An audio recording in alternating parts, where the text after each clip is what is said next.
Welcome back to United TV. We're going to be doing a call-in show for people that are watching, that watch the channel regularly as well. If you want to join us, we will post a link in the comments very shortly.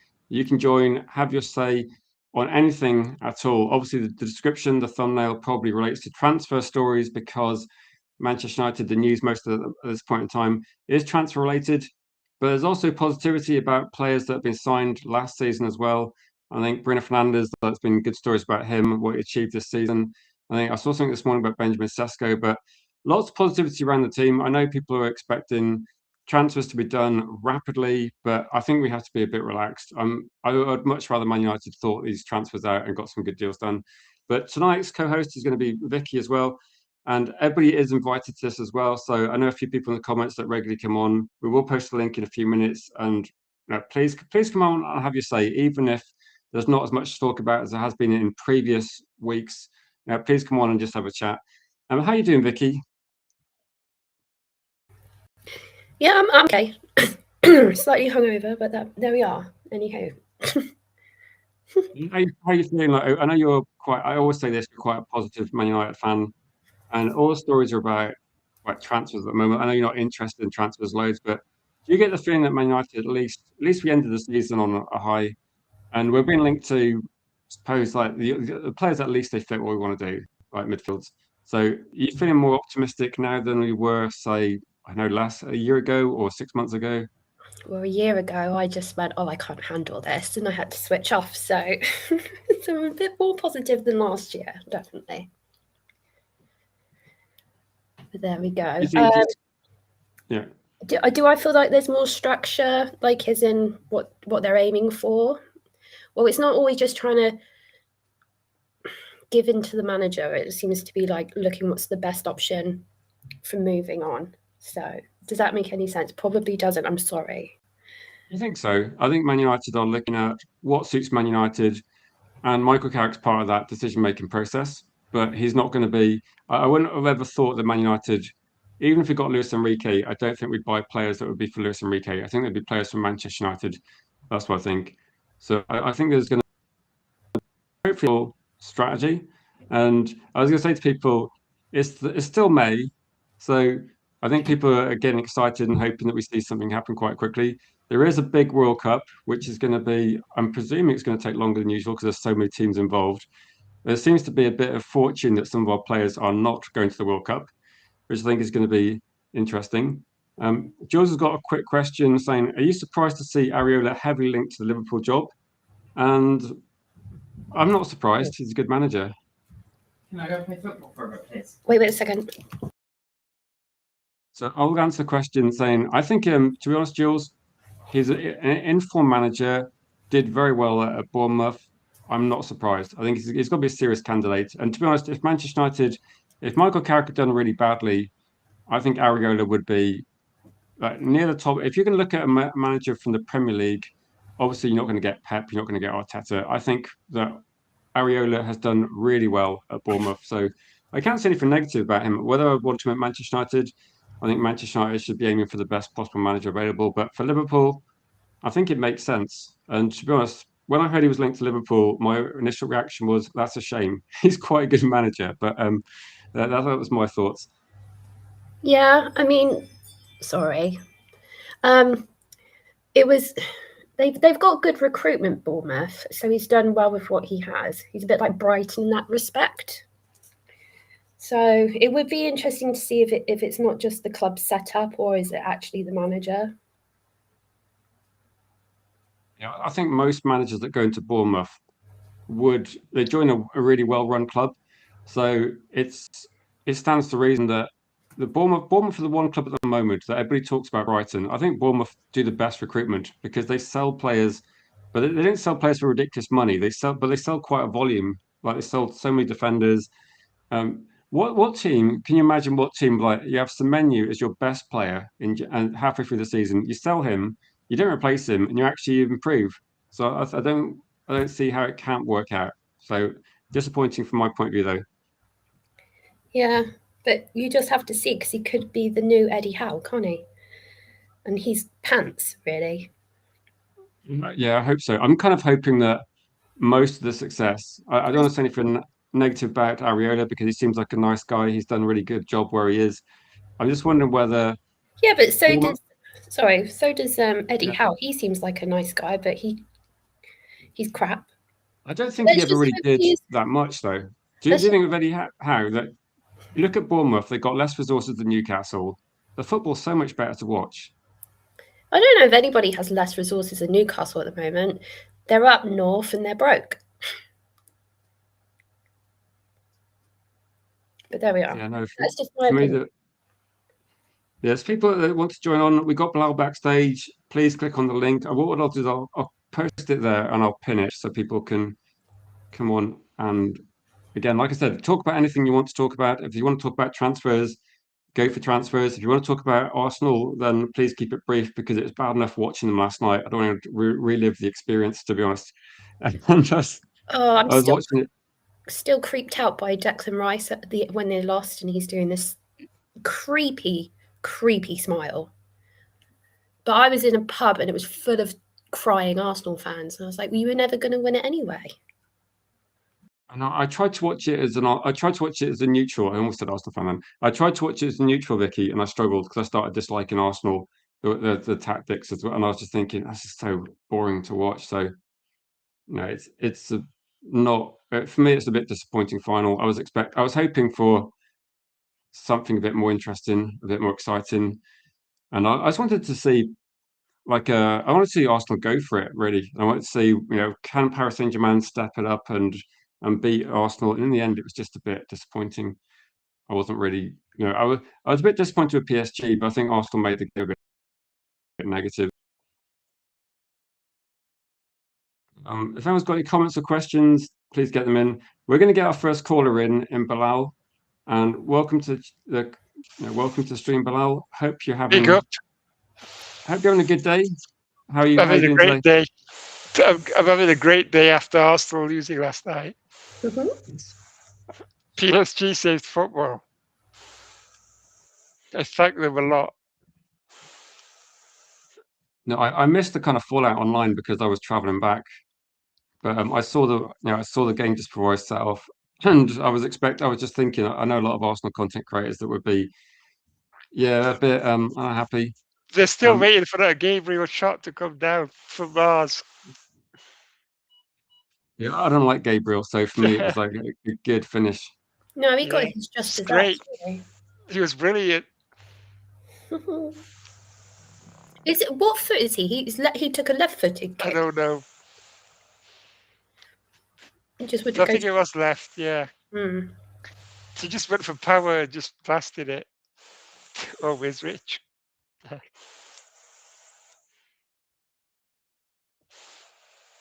Rich. Oh, he's back. Oh, yeah, he is. What did happen then? But don't worry, you just carry on about me. I'm probably not adding much to the show today. Oh my God, that gives me chills from that one time that it was just you and me, and then you just disappeared. When was that? That was how many years? That must have been 3 years ago. Oh, I wasn't watching the channel then. Yeah. Oh God, what it was talking about Paul someone and not Pogba. No, it was about the new backstage staff that was coming in. I don't think anyone can remember. But never mind, it doesn't matter anymore. All right. So how are you feeling about Man United then, Bilal? Are you in the group that's like, why aren't we doing deals already, or you just wanted to see it happen? Like, because I know there's a lot of stories out there. Not much is moving at the moment. I hope we get some things done next week. It sounds like we will. I just hope they're not just delaying stuff. I want things done before the World Cup starts. I want at least one signing. Would Ederson do you? Like how do you feel about that deal? Because as soon as that was talked about, people got a bit angry. I'm all right with it as long as we get rid of Ugarte. But yeah, I think he's a good squad player. I just hope he's not a starter because I don't think he's good enough to be a starter. I don't rate him that highly. but as a squad player, I think he'll be all right. He always looks so miserable. Even when he's smiling, he looks sad. I'm not really bothered about how players look. And No, but it's what they put. he Yeah, looks it's the like he's got the performances. attitude. He's not got the attitude. Yeah, I don't really look Is into this things like that. Ederson? You say Yeah, I Ederson's not- don't really look at how people are perceived. I just judge them on how they perform on the pitch. Oh, but I'm just saying, like, it's got nothing to do with his Yeah. I way get that you. he looks. It just he always looks No, like I he's get what you mean. Yeah, not but fussed. that's just not what I look. That's just me. Isn't he going to Galatasaray? I don't know. Ugarte, isn't Ugarte going there? Yeah. Yeah, I think hope so. he's linked there. That Galatasaray can afford. I don't know how much he gets paid, but Galatasaray can afford decent salaries. Also, The first time I saw those rumors was in the chat. There was actually Lucky Singh mentioning it. That he's going to Galatasaray.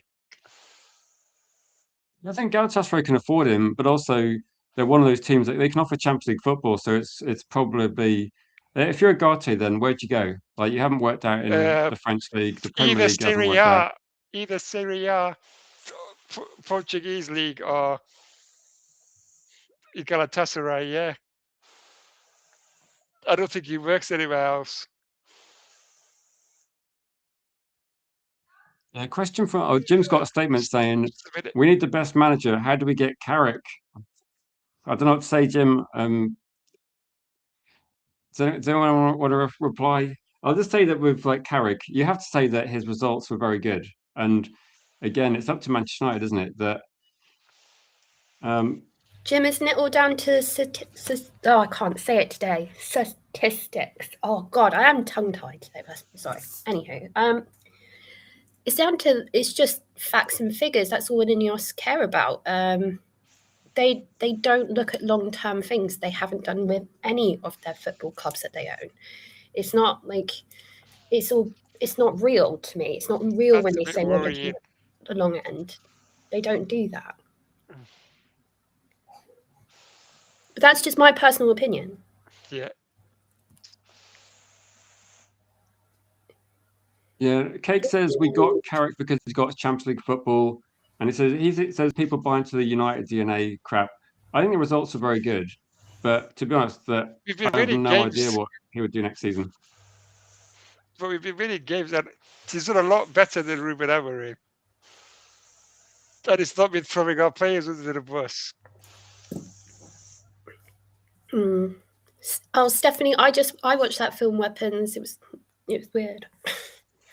Anyway, so. But I just want to say like a bit of defense for Darren Fletcher. That says wasn't Darren Fletcher the same level as Ugarte? No, he was levels better.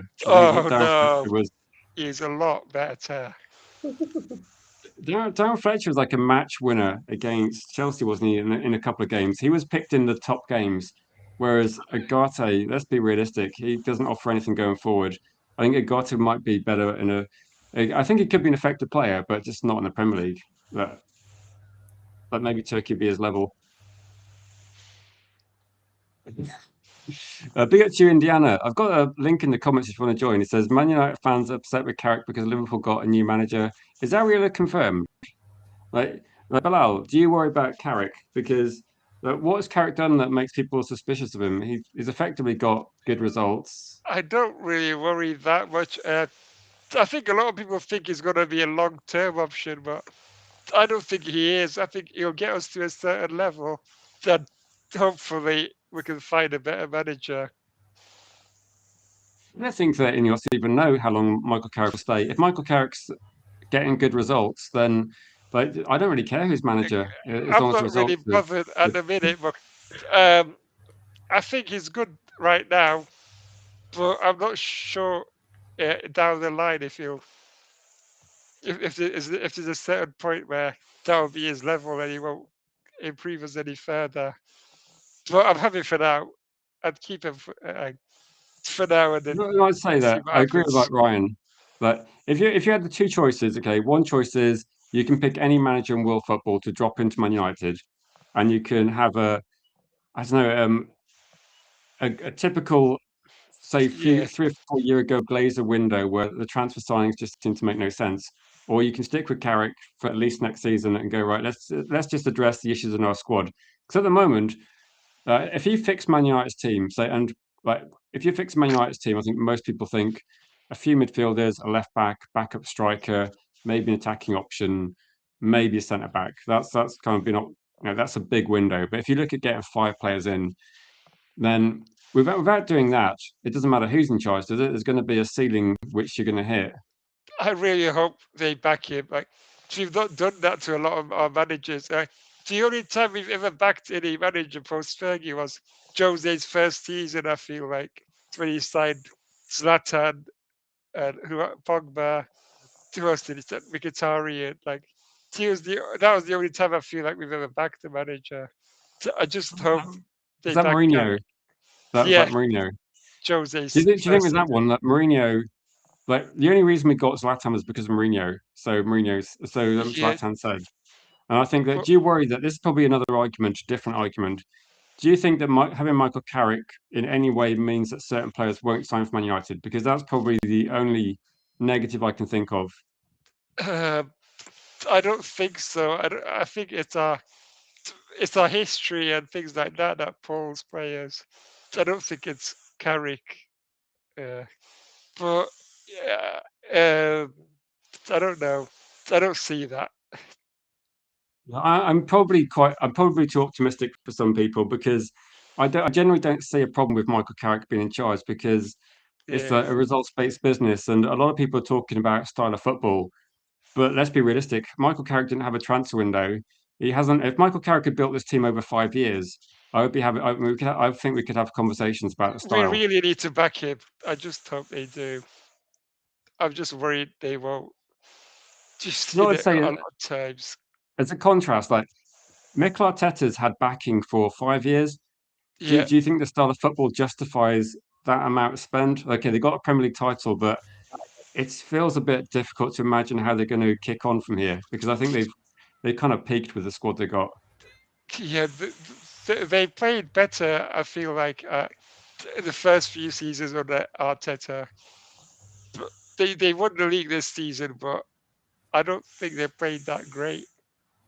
So in fact, I think they were a bit boring. I think I was going to say, I think they benefited from, when Leicester won the league. Like, no disrespect to Leicester, but it was one of those weird seasons where most of the top teams had a bad year, Yeah. and I think that maybe Arsenal have been opportunistic. They've done the right thing though. They kept in the top sort of 2 or 3 teams for about 4 or 5 years, Yeah. and then Liverpool dropped off, City dropped off, and they've just taken the chance. And fair play, it's about consistency. They wouldn't have won it this year if Liverpool and City were on it.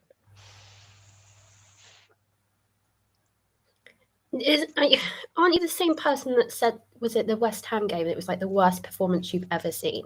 Just want to remember this one. Which West Ham game? Oh, Was the that last when he one. drew?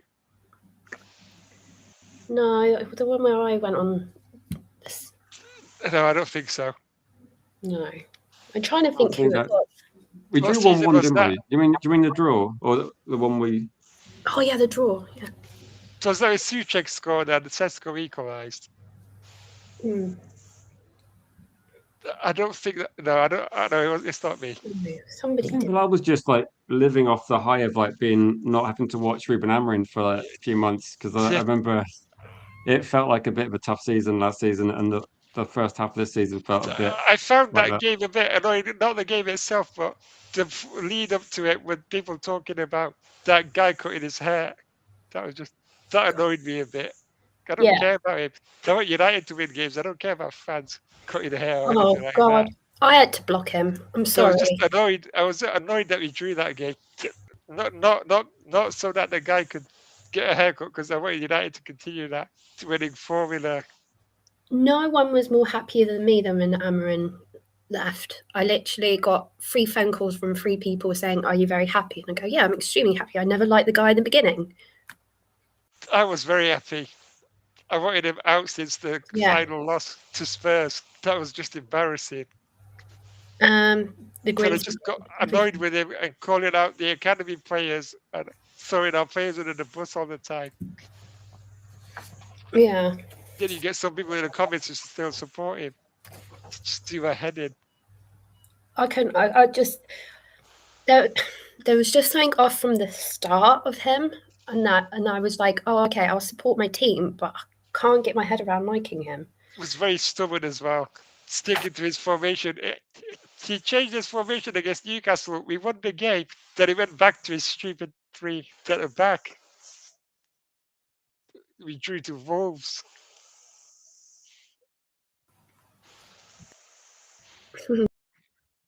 I'll go through a few of the comments. If you've got some questions, please get them in. I think we lost Vicky's connection for a second. Saying top players want to play for teams who dominate the ball because they want to play. They don't want to sit and defend and run and be. So you're saying they don't want to play for Arsenal? I think a lot of players like Man United. We played against Arsenal similar way to Arsenal played a couple of days ago last night, but we had a goal threat. So I think players are happy to. I think players can be organised and disciplined, but you've got to have a game plan. And I think that's what we saw last night. There wasn't really a great game plan. Jim says Areola had a better season than Michael Carrick. Then for me, it's difficult to say that Michael Carrick had no pre-season to start with. Areola's been there a bit longer. I think it's genuinely really difficult to compare Areola and Carrick. I think we can compare.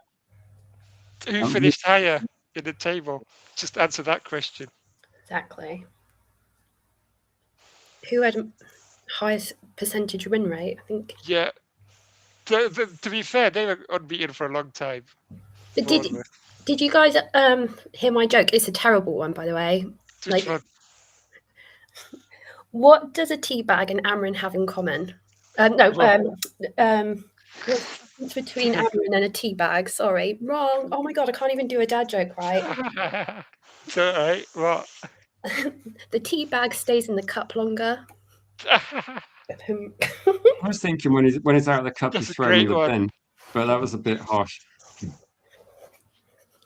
We're going to go for a couple of comments, and we're going to get Omar onto the stream. Alex Ferguson says, "Why are people still on about Amrin?" Again, I said that this is a kind of people can post whatever they want in the chat, and to be honest, then I'm not. I try not to talk about Ruben Amrin, and I did think this. I did say at the same sort of time that Manchester United we were improving over the season, but Ruben Amrin effectively sacked himself. So people say we were fifth.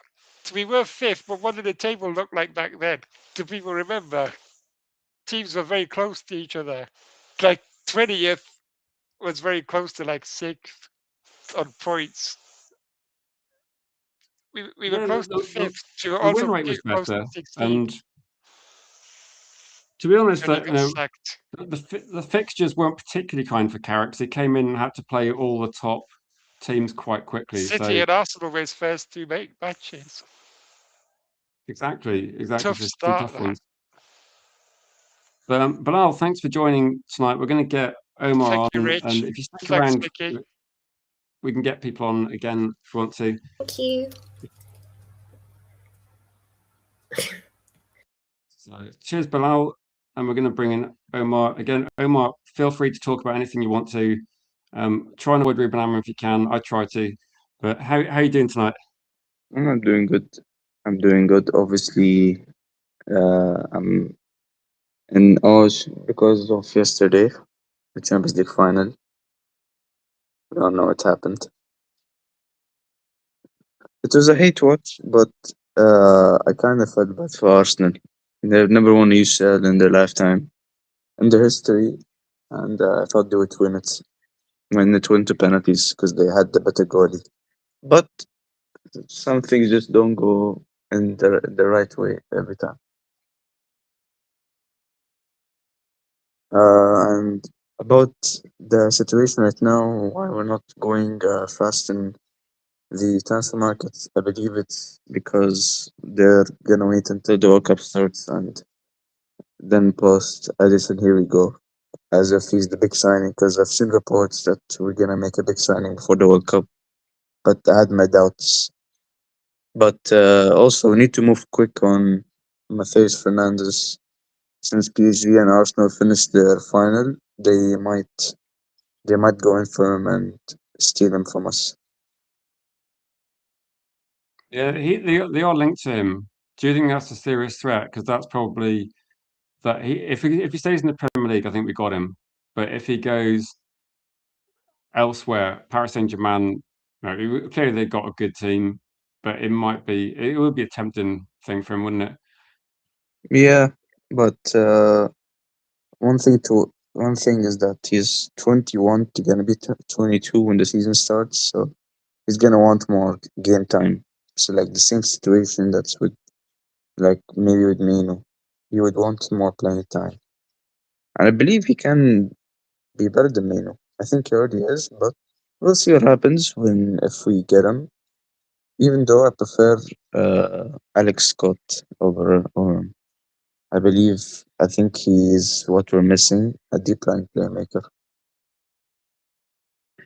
Yeah, so are And you happy with so you want deals done quite quickly? How do you just mean before the World Cup? Is that what you're thinking regarding like rapid uh, deals? yeah, we should be getting deals done before the World Cup, but the marquee signing, the Casemiro replacement, I don't mind being after the World Cup, but we need to finish some deals before the World Cup. Not only just Anderson, we need to finish the second midfielder, and then like after the World Cup, that's where we have to focus on other positions, including the Casemiro replacement. Do you think uh we should do after the World Cup? Should we wait after the World Cup to focus on the marquee signing? I think with the deals, if there's deals you can get done before the World Cup, I'd say do it. So if Manchester United honestly want, say, and Fernandez as a target and Ederson as like players they want to sign, and they're completely happy with those targets, I think when the transfer window opens, like we just get them done straight away, and we try and get deals in place like next week, ready to go. And then the more difficult deals you can do later, can't you? Because let's be honest, like no, who would you go for? Say if we get Ederson and we get Matheus Fernandez as signings, hypothetically, do you go for Alex Scott? Is like he the player you go for, or do you have like another target in mind? Because I think Alex Scott would be a deal that potentially you could do quite quickly. Um. Okay. I If we get both Ederson and Fernandez, Scott, I don't think he should be the Casemiro replacement. I mean, the guy, okay, he's talented. He has been like I've known him since like the days when he was in the playing in the championship, but he's not ready yet to be that marquee signing. I think third midfielder we should bring in the marquee signing should be like a Chouameni, Tonali, or Anderson. Most likely Tonali and Chouameni because they're experienced in that position. They're more experienced than Anderson. And they have UCL experience. That's also another thing why I prefer them over Anderson. Even though Anderson is a good player, I think we should go for one of these two. And I believe it would happen. Chouameni might be leaving since Mourinho probably asked for a new defensive midfielder, and Tonali is already leaving, but we'll see if his price drops or not. Yeah. Do you have a favourite? Like, do you mind? So when I speak about Tonali, there's a lot of people that like Tonali. There's quite a lot of people that don't really like Tonali. I'm kind of open-minded because I think that you need to forget what he does at Newcastle because Manchester United are not going to sign a player to do exactly what he does at a previous club. There will be a different plan in mind. Like the way Michael Carrick uses the players that are in our team is not the same way that Amrin used to, and it wouldn't be the same way that if Michael Carrick was in charge of Newcastle, I don't think he plays the same way as Eddie Howe either. So do you do you get obsessed about one signing, or are you like quite relaxed about which player we bring in? Because to be honest, Uh, I don't really mind too much. I'm not really obsessed about any signing unless we don't bring in that experienced Casemiro replacement, aka Tonali. Tonali. That's where like the most important. That's the most important signing we're probably gonna make in the next 2 or 3 years because if it fails, we're gonna buy again in the future. So that's why it's so important. I mean, even the left back position, I even believe we should be getting a left back. Should be also a marquee signing over there, like maybe a loose Hall or Truffert. But I doubt we're probably gonna bring a left back that's gonna compete with Luke Shaw, maybe like a Nathaniel Brown. And also the co-host in this of why is he quiet?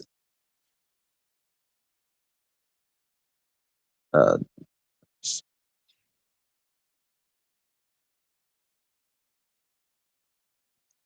Yeah, I was just looking at the comments. I think you make some good points. Then, in terms of this one, do you think it's this is one thing that Andy said here in the comments.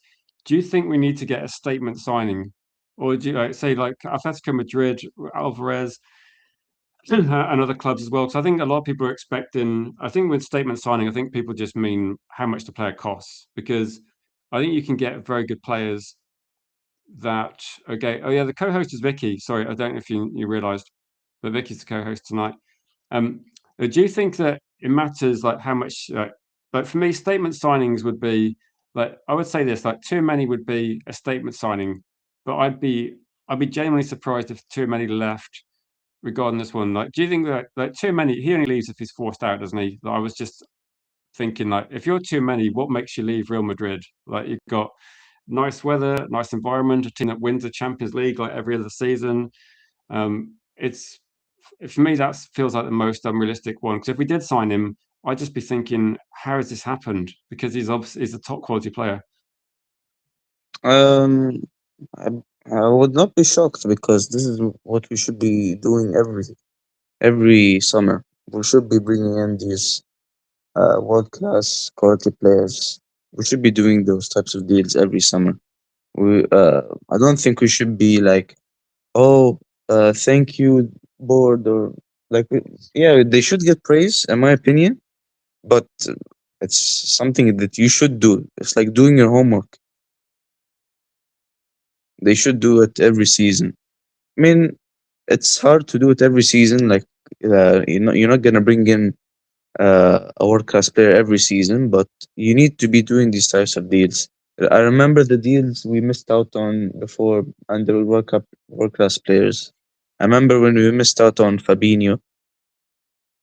I also remember when we missed out on other world class players, but it should be happening every season. But we'll see if they do it or not. Yeah, I think there's a my kind of thoughts about this one is that I think fans rightly criticise Manchester United's owners because for I don't know a decade, most transfer windows have been really poor. There's been loads of mistakes made. I think at the moment that if we're going to judge purely on people like Vavell and Ineos, then if you look on the last couple of seasons or last couple of years, like I don't think we made a statement signing last season, but I think we got all the signings like pretty good. I don't think Benjamin Sesko is a statement or Mbeumo or Cunha, but they're just very effective players. And Lamans for me was like that was one where Lamans is not a signing we normally make. Like that's the sort of signing we used to make when we got like Peter Schmeichel from Brøndby. Like getting Lamans from a club that let's be realistic, most people probably didn't watch him there. And if they did say if they did watch him, I don't always believe them. But so do you think that there's an instance that we're maybe doing transfers a little bit differently? Um, for Lamens, I knew him like from the days of club roots, when he scored the winning goal in the under 19 or under 21. I don't remember. It was back in 2019. That's where like I heard of the name Lamens. That's where I recognized the name. But I never watched his highlights because who watches Antwerp in the stream and this Yeah, fan base? exactly. That's my point. If someone told me they watched Antwerp, then like before Lamans was linked, I'd be surprised. To be honest, I never watched him before we signed him, and I said I don't really want to watch him because I don't think watching a goalkeeper play for Antwerp is going to tell me how he copes with Manchester United's pressure. That's something that is, to be honest, that's quite a difficult thing to predict anyway. So I was just pleasantly surprised that he was probably better than I was expecting, and yeah, it is improving as well. So I was happy to get any goalkeeper in. So I was just quite happy that it worked out well. Yeah, Um, I'm obviously very happy about him. He's so good compared He to what seems we like used to. Do you think he seems like a normal person as well? There's no drama. I couldn't tell you anything about Lammens apart from he's a good goalkeeper. I have no idea about any sort of how some players just seem to bring drama, and with Lammens, I don't know. Apart from seeing him on the pitch, I've never read a single story about him. It just seems like I know the first person he wants to call is his mum, so that's always a good one. But don't really know too much else about him. But then I like that about Sesko as well, if that makes any sense. yeah, Sasko seems like actually really level-headed, and when you look at him, he's actually putting up better numbers than he did a year ago, and that's from going from an easier league to the Premier League. So I think that Sasko has also stepped up as well and done really well. Well, that's So a good just say to question. Malps, I think Tony Coton, the goalkeeping scout, was the guy that recommended Lammens, but it was like a team effort. Like the data team identified Lammens, the goalkeeping scout went to see him, and they made it as a group decision. So I think a good decision. Before we get Tyrone on, Omar, is there anything else you want to talk about? But as always, Uh, it's always a pleasure to get you on. about the Lamens thing, about the no drama thing, he reminds me of. I mean, this is an easy thing to say. He reminds me of De Gea when we bought him in. The only drama that De Gea had is when we bought Onana in for him. That's the only drama. He 2 times he had the most clean sheets. The 2023 season when we finished third with Ten Hag, I was like, how do we have this quality of a goalkeeper? How how? And it's all because of Sir Alex. I always thought that the players who stuck by at the club when Sir Alex brought them in, who stayed for longer, always succeeded at United, which shows like the downfall of how we scout and how we watch players to bring them into the squad when they don't fit. Especially like players like Depay, players like who else? Di Maria. That was a total nightmare.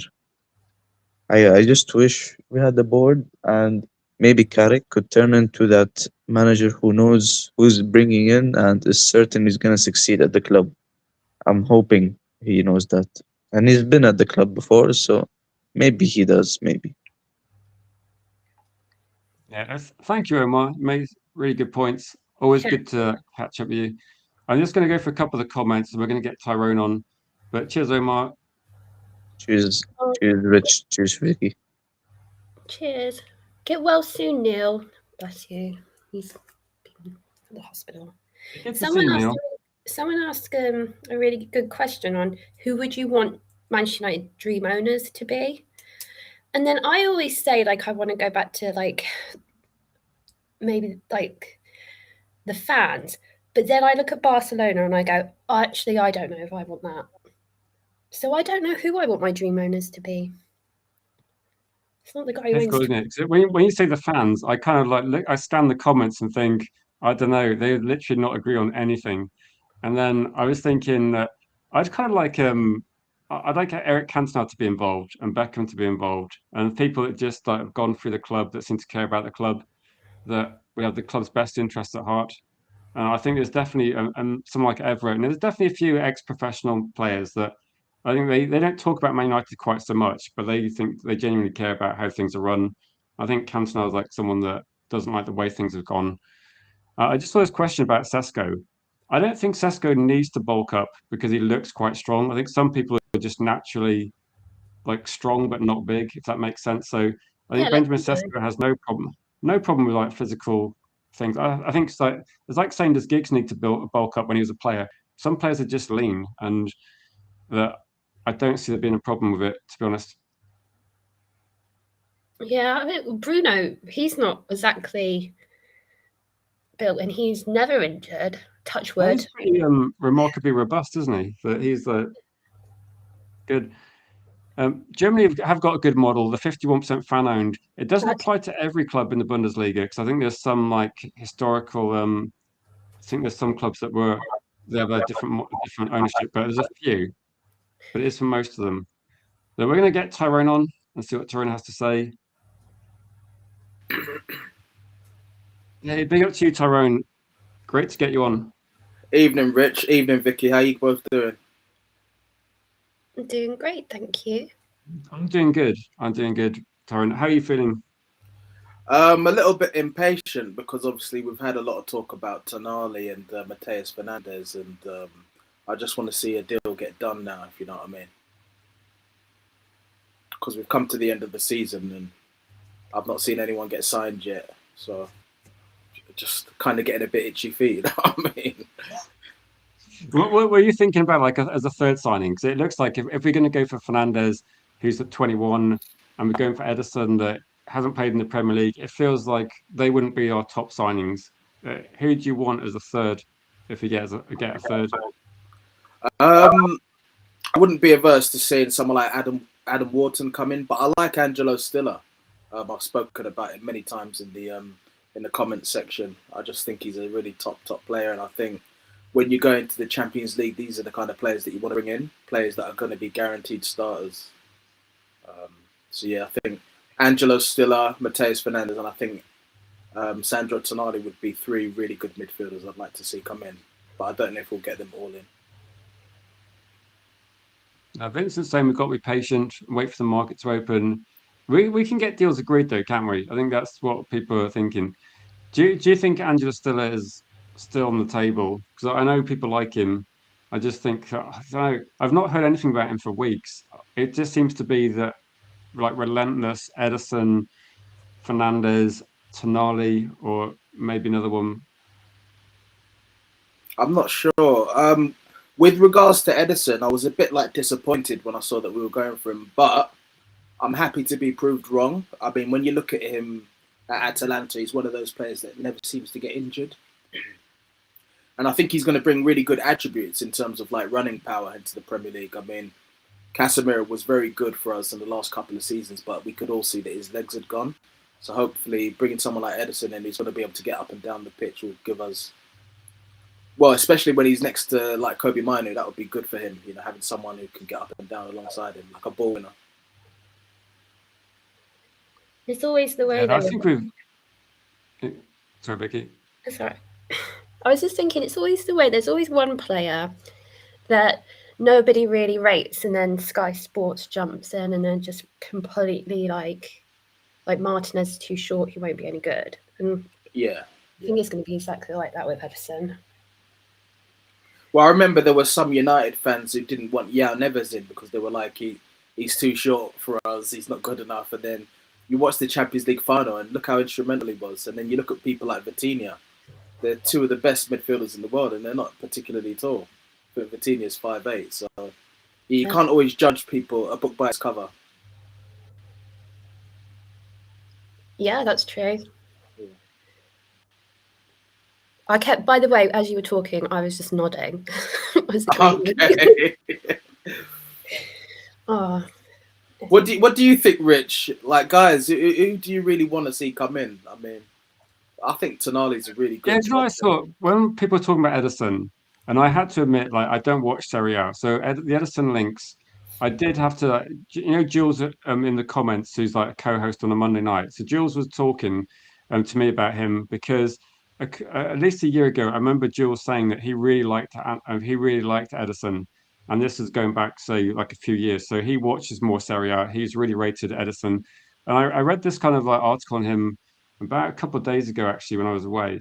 And one of it was, you know how Man United look at data, and like for us, when we look at data, sometimes it's like, oh, okay, what's his dual rate? You know, how good is he aerially, like pass completion, forward? But and they were looking at distance covered and sprints and things. And if you look at sprints in midfield, how much distance people cover, how many sprints they make, the Premier League players are levels above most other leagues. The only guy that's an anomaly for other leagues other than the Premier League is Ederson. He actually matches top Premier League players. So I was thinking this reminds me exactly like, do you remember the Embuemo stats where no one covered more distance a year ago or 2 years ago than Bruno Guimaraes, but second was Embuemo. And I was thinking this feels a bit like Man United are getting players that off the ball are going to be monsters. So it's not necessarily all about on the ball, but I think actually he is very good passing wise. He is good at tackling, and he did have a lot more maybe stats that people like. When he had Lookman to pass to, he was getting a lot more assists, and I think they've gradually been breaking up the team at Atalanta. So they're giving Ederson worse teammates, and his numbers are looking bad. So people are only looking at him now, but Atalanta have dropped down from being a good Serie A team to like a mid-table team, and they lifted Europa League a couple of years ago, but they've just kind of been broken up, and they're just trying to sell off their players. So it's a bit like taking a snapshot in the Premier League 2 years ago, picking out the best team, and then looking at where the team is now, or picking up a mediocre team that just had a very good season, and then going, okay, what's wrong with the players now? Because the players don't all get worse, but they do lose their best players. So yeah, I mean, for me, with Ederson, the only thing I was looking at was I was thinking to myself, okay, you know, you're playing for Atalanta. I didn't understand why you wouldn't be in the Brazil squad. So that was one thing I looked at and thought, yeah, if you're that good, like why aren't you in the Brazil squad? And I've noticed there's not many other clubs going for him. We seem to be the only club that are in for him. But like I said, like there's positives and negatives. I'm happy to be proved wrong. You know, the running stats that you've just rightly mentioned, you know, kind of like make you know, when I say those, I feel like I'm trying to justify it because people are inherently negative, whereas I don't know. I don't know how it would work out. I said the same about Lamans. When people said we should get Emi Martinez or we should go for who's the guy that PSG got? There was like there was Trafford, there was so many goalkeepers were linked to, and I was just like, I don't know. I don't know how good Lamans is, and I thought Emi Martinez feels like a safe-ish option, although I wasn't particularly excited. Yeah. So, well, I mean, I like the fact that we've kind of like decided to move on and kind of like go more towards like data-driven scouting because, you know, I thought Lamans is a risk. I did want him to come in, don't get me wrong, but I did kind of look at it as a risk, and he's kind of like exceeded my expectations. He's literally like ended the season in the Premier League as the best goalkeeper. So, like, long may it continue. yeah, he's been brilliant, hasn't he? Yeah, he's been brilliant. Yeah. No, I was thinking that it feels like there's a trade-off here where if you go for someone like Matheus Fernandes and Co-Main is also only 21, you do need to get some experience from somewhere. And I thought that maybe Ederson might be there for again. It would in an ideal world you get the Premier League experience. Yeah. Say with like someone like Tonali or someone like I don't know. Do you consider because like when you talk about experience, it's difficult, isn't it? Because I think if you've been playing for a team in the Premier League for 2 or 3 years, like you pretty much you've got Premier League experience. You're just going to get more and more understanding of the game. I think. Do you think it's important to have some Champions League experience? Because we were talking now about. So I think someone like Anderson and Mainu, like Mainu's played at top for England and top international. So I don't think Mainu feels pressure. So do you think it's just about having someone like Ederson who will be a bit more savvy on the pitch, that he's been there, done it at the highest level, but also got over the line with teams like Atalanta? So I think Tchouaméni feels a bit unrealistic. Yeah, I think a lot of people were talking about Tchouaméni. I was getting not wound up, but I was just getting a bit bored of it because I thought he's never going to leave Real Madrid, and I know for a fact, like when Mourinho was linked with Madrid, I just thought Tchouaméni's going to be one of those players that he likes instantly. So I've just forgotten about him. I was just thinking, like, if you're Mourinho and you drop into Real Madrid, I don't watch Mourinho teams recently, but I was thinking he did have quite an effective player called Makelele in a very good Chelsea team, and I was thinking Mourinho does like defensive attributes, and I was thinking like you can't like in what planet do you jump into Real Madrid and go right, too many, off you go? Like he's too good. It doesn't make any sense for Mourinho not to build around him. Omar had a question for me, and it's quite a controversial one, my answer, because he's asking me if I prefer Sandro Tonali or Aurelien Tchouaméni, and for me, I'll take Tonali instead. Okay. Yeah. What's your reasoning then? Because that's I suppose it's controversial because it's probably like a 50-50 one for a lot of people. I don't want United to have to be waiting for somebody to settle into the Premier League and get used to it. That's a big reason. Sandro's been in the Premier League for a while now. He's used to it. Good running power. Yeah, go on. I also don't want a player that's going to be having match bans because he's gambling. I mean, it's not Italy in the 90s. Okay, I got you. Fair enough. Mm-hmm. Yeah, yeah.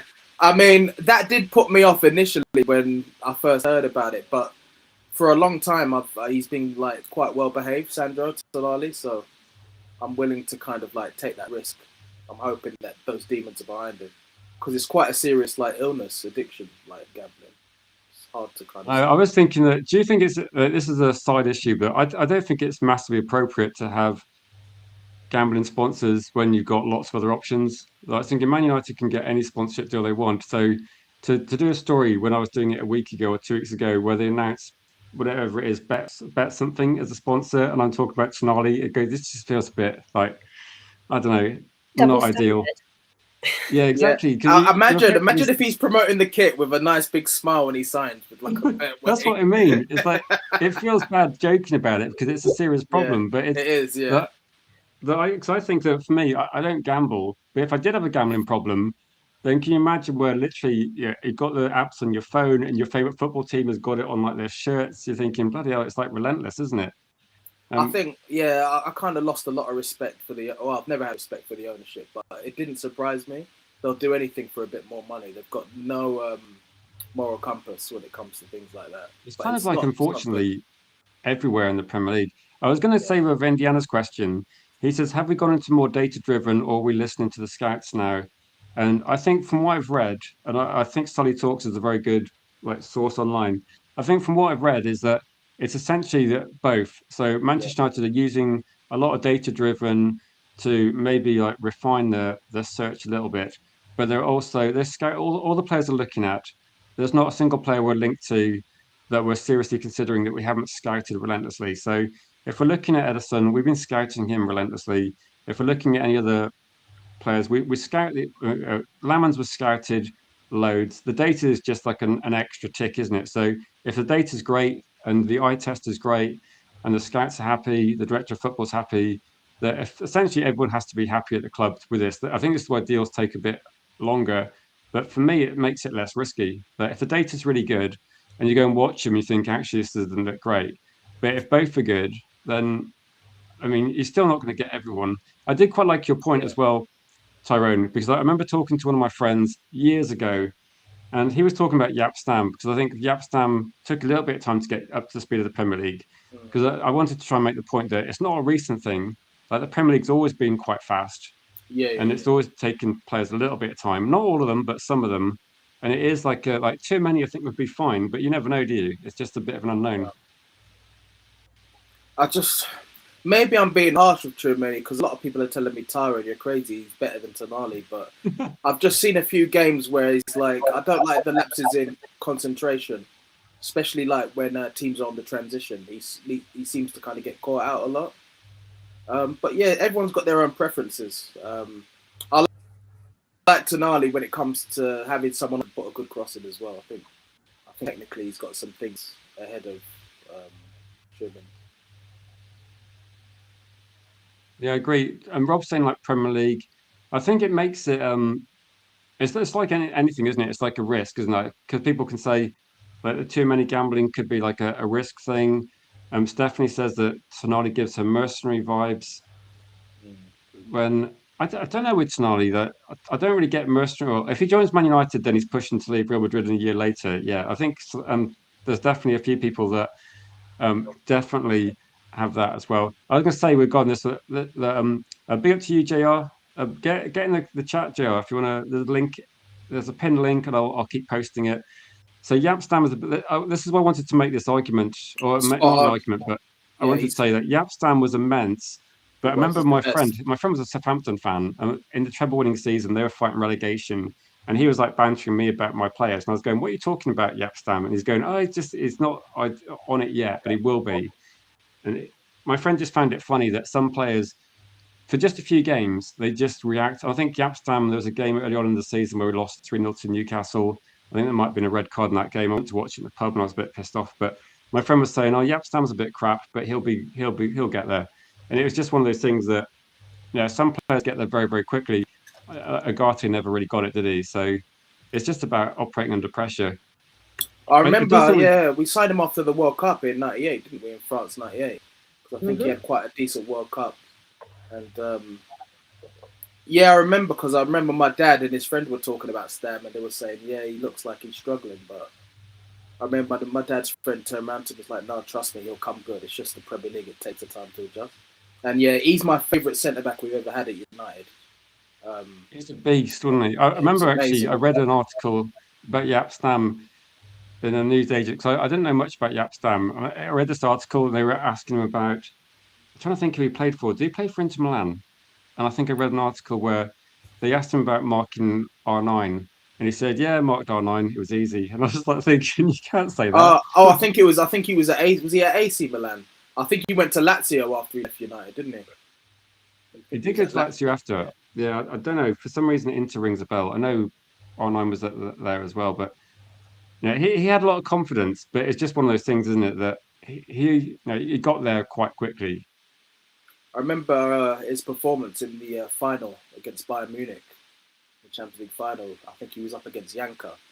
What a performance! Because they were really pushing for the second goal, and without Stam, I reckon they would have definitely got that second goal. He was immense. It was a great performance.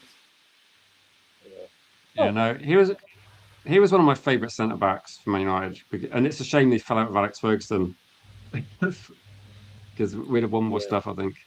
I just wish Ferguson, like, sometimes he could just swallow his pride and be like, you know what, you pissed me off, but you're a good player. Do you know what I mean? I want to keep you. I'm not going to get rid of you. But just don't do it again. His book wasn't too bad. I didn't read Jaap Stam's book. Was it good? Yeah. I think it was with Jeremy Butler. He co-wrote it with. Okay. But yeah, I read that book 5 years ago. But it was obviously I'm gonna like it. It's a Man United book, but anywho. I don't think it could be any more boring than the Ryan Giggs one, because I read Ryan Giggs' autobiography and it was so boring. I was thinking, where are all the like secrets from the dressing room? Where are all the arguments? He didn't put nothing in there. There was no. I think it's public knowledge the stuff he's done, though, isn't it? Maybe there's legal reasons why he can't say too much. No, this was before all these revelations came out. This was before he'd even retired. We're talking like when he was still in his like mid-30s. Yeah. I just read Keane's first book that he did. Reread it. Haven't read it since 2002 or whatever it was. And he's just not the same person. Keane's book is amazing. I like Keane's.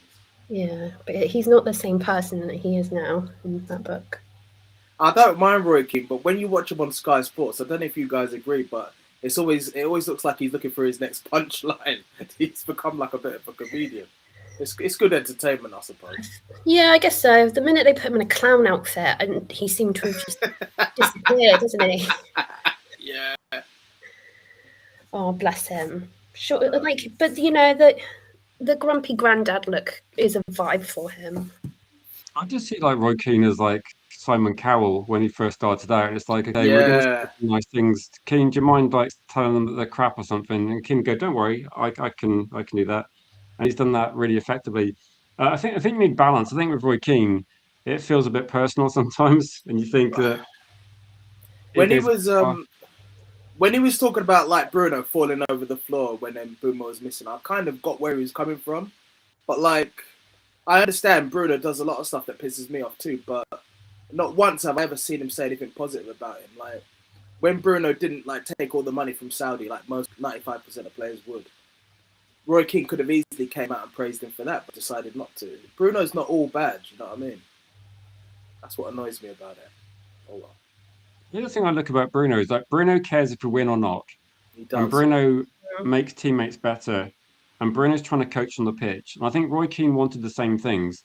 They just have different ways of going about it. So Roy Keane's kind of demanding standards, and like you can see the way he was on the pitch with like his demeanor. And I think with Bruno Fernandes, he just has a different way of doing it. And I think Roy Keane's approach probably worked best in the 90s, early 2000s. I think Bruno Fernandes' approach probably works best now, where he's not attacking people, it's more supportive, and it's quite productive. Like you can see him coaching and pointing and giving instructions and advice. And I think with Roy Keane, it was probably basically the same sort of thing, but shouting it, and it's just different, isn't it? So I think Roy Keane's frustration, I think, is that he was never regarded as Man United's best player at the time. Whereas I think fans that watched it, I remember watching it with my dad, and my dad was like, "Yeah, Roy Keane's the best player on the pitch." And for me, I'd be looking at other players like that you'd value differently. And I think Roy Keane was just was an effective player, one of the best players there. But at the moment, as a pundit, I don't know. It's like it feels like he doesn't enjoy football. I think sometimes. Yeah. Well, Roy Keane was always meant to be a boxer, so he was a boxer as a kid. So football was actually his second sport. I didn't know that. Yeah. I know Rooney did a bit of boxing in his youth. I wasn't sure about Keane. He did a good boxing celebration, Rooney.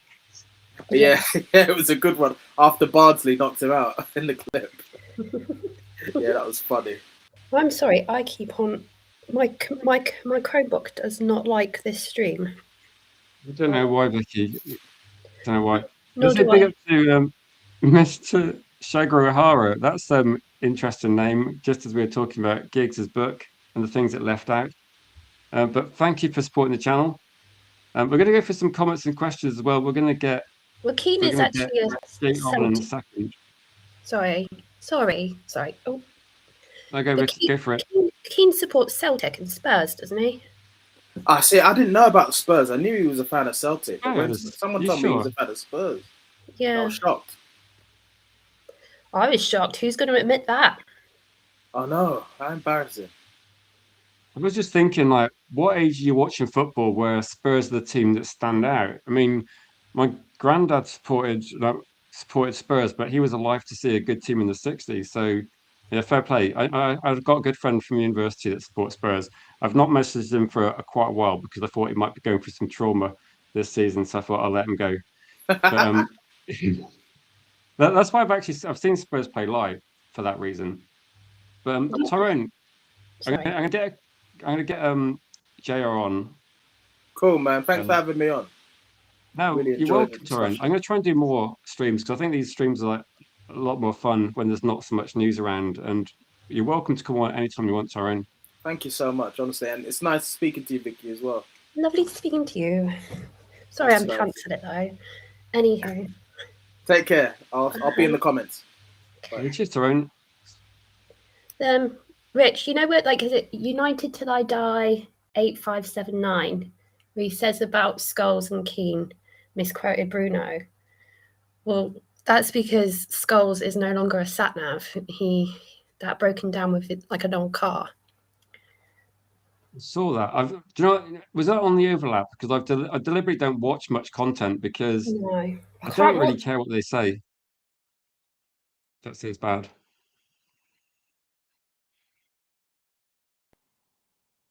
I think lost Vicky. How you doing, JR?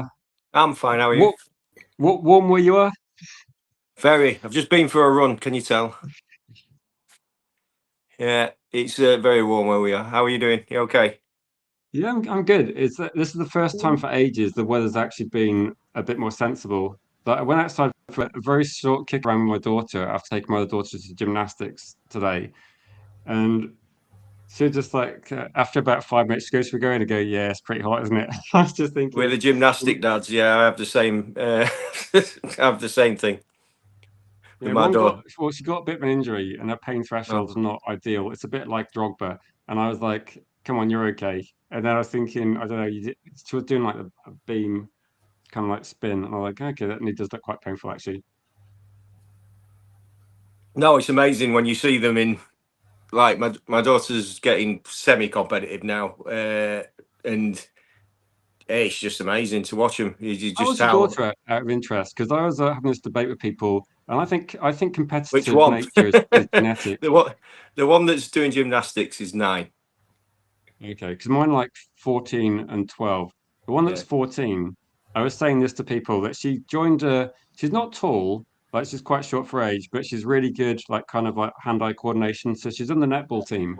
Yeah. And she was saying to me about, I don't know, maybe a few months ago, she joined this team and playing netball, and she was just saying, anyone I marked was not getting the ball. And I was like, nice one. And she goes, and then we played like this final, and I was going, okay. And she goes, and because we're against the school team, said most of my teammates were like, we're not going to beat them, and they weren't trying. She was really pissed off. She's like, I was just saying, come on, guys, we can beat them. What? And I was just thinking, it's like a mini Roy Keane. I was just kind of, she goes, are you going to say anything? Go, My fully grown up daughter was better at netball, and the one thing that you don't ever appreciate until you watch it is how dirty it is. Like you have no idea that it's the female right to reply. How many times I saw hair pulls, elbows to the face. No, you don't think of it. You don't think of it. How you feeling like Man United wise at the moment? Like you feeling what we could do is like if we've got Indiana backstage, let's get Indiana on at the same time so we can have like a debate. How are you feeling about the transfer window? Because I'm really, really optimistic, to be honest. I know it's sounding more and more like Elliot Anderson's not coming, but I'm really hoping that everything else looks like it's going in the right direction. Even though we can't get our main target, it looks like everybody else is going to be on the way, I hope. yeah, Red Devil Studio as well. Big up to G in the chat says we need to get a few signings before the World Cup. Do you feel there's do you think there's like an urgency as well? Because I think a lot of people think that we need to get things done quickly. I probably annoy people by being indifferent to it. I don't think we need to be. I think it's good to get these deals done before the World Cup, but we still got. Well, it sounds like one's definitely happened, doesn't it? It sounds like Ederson's there, right? So that would mirror Cunha from last year. They can't announce it obviously till the start of the same as Cunha.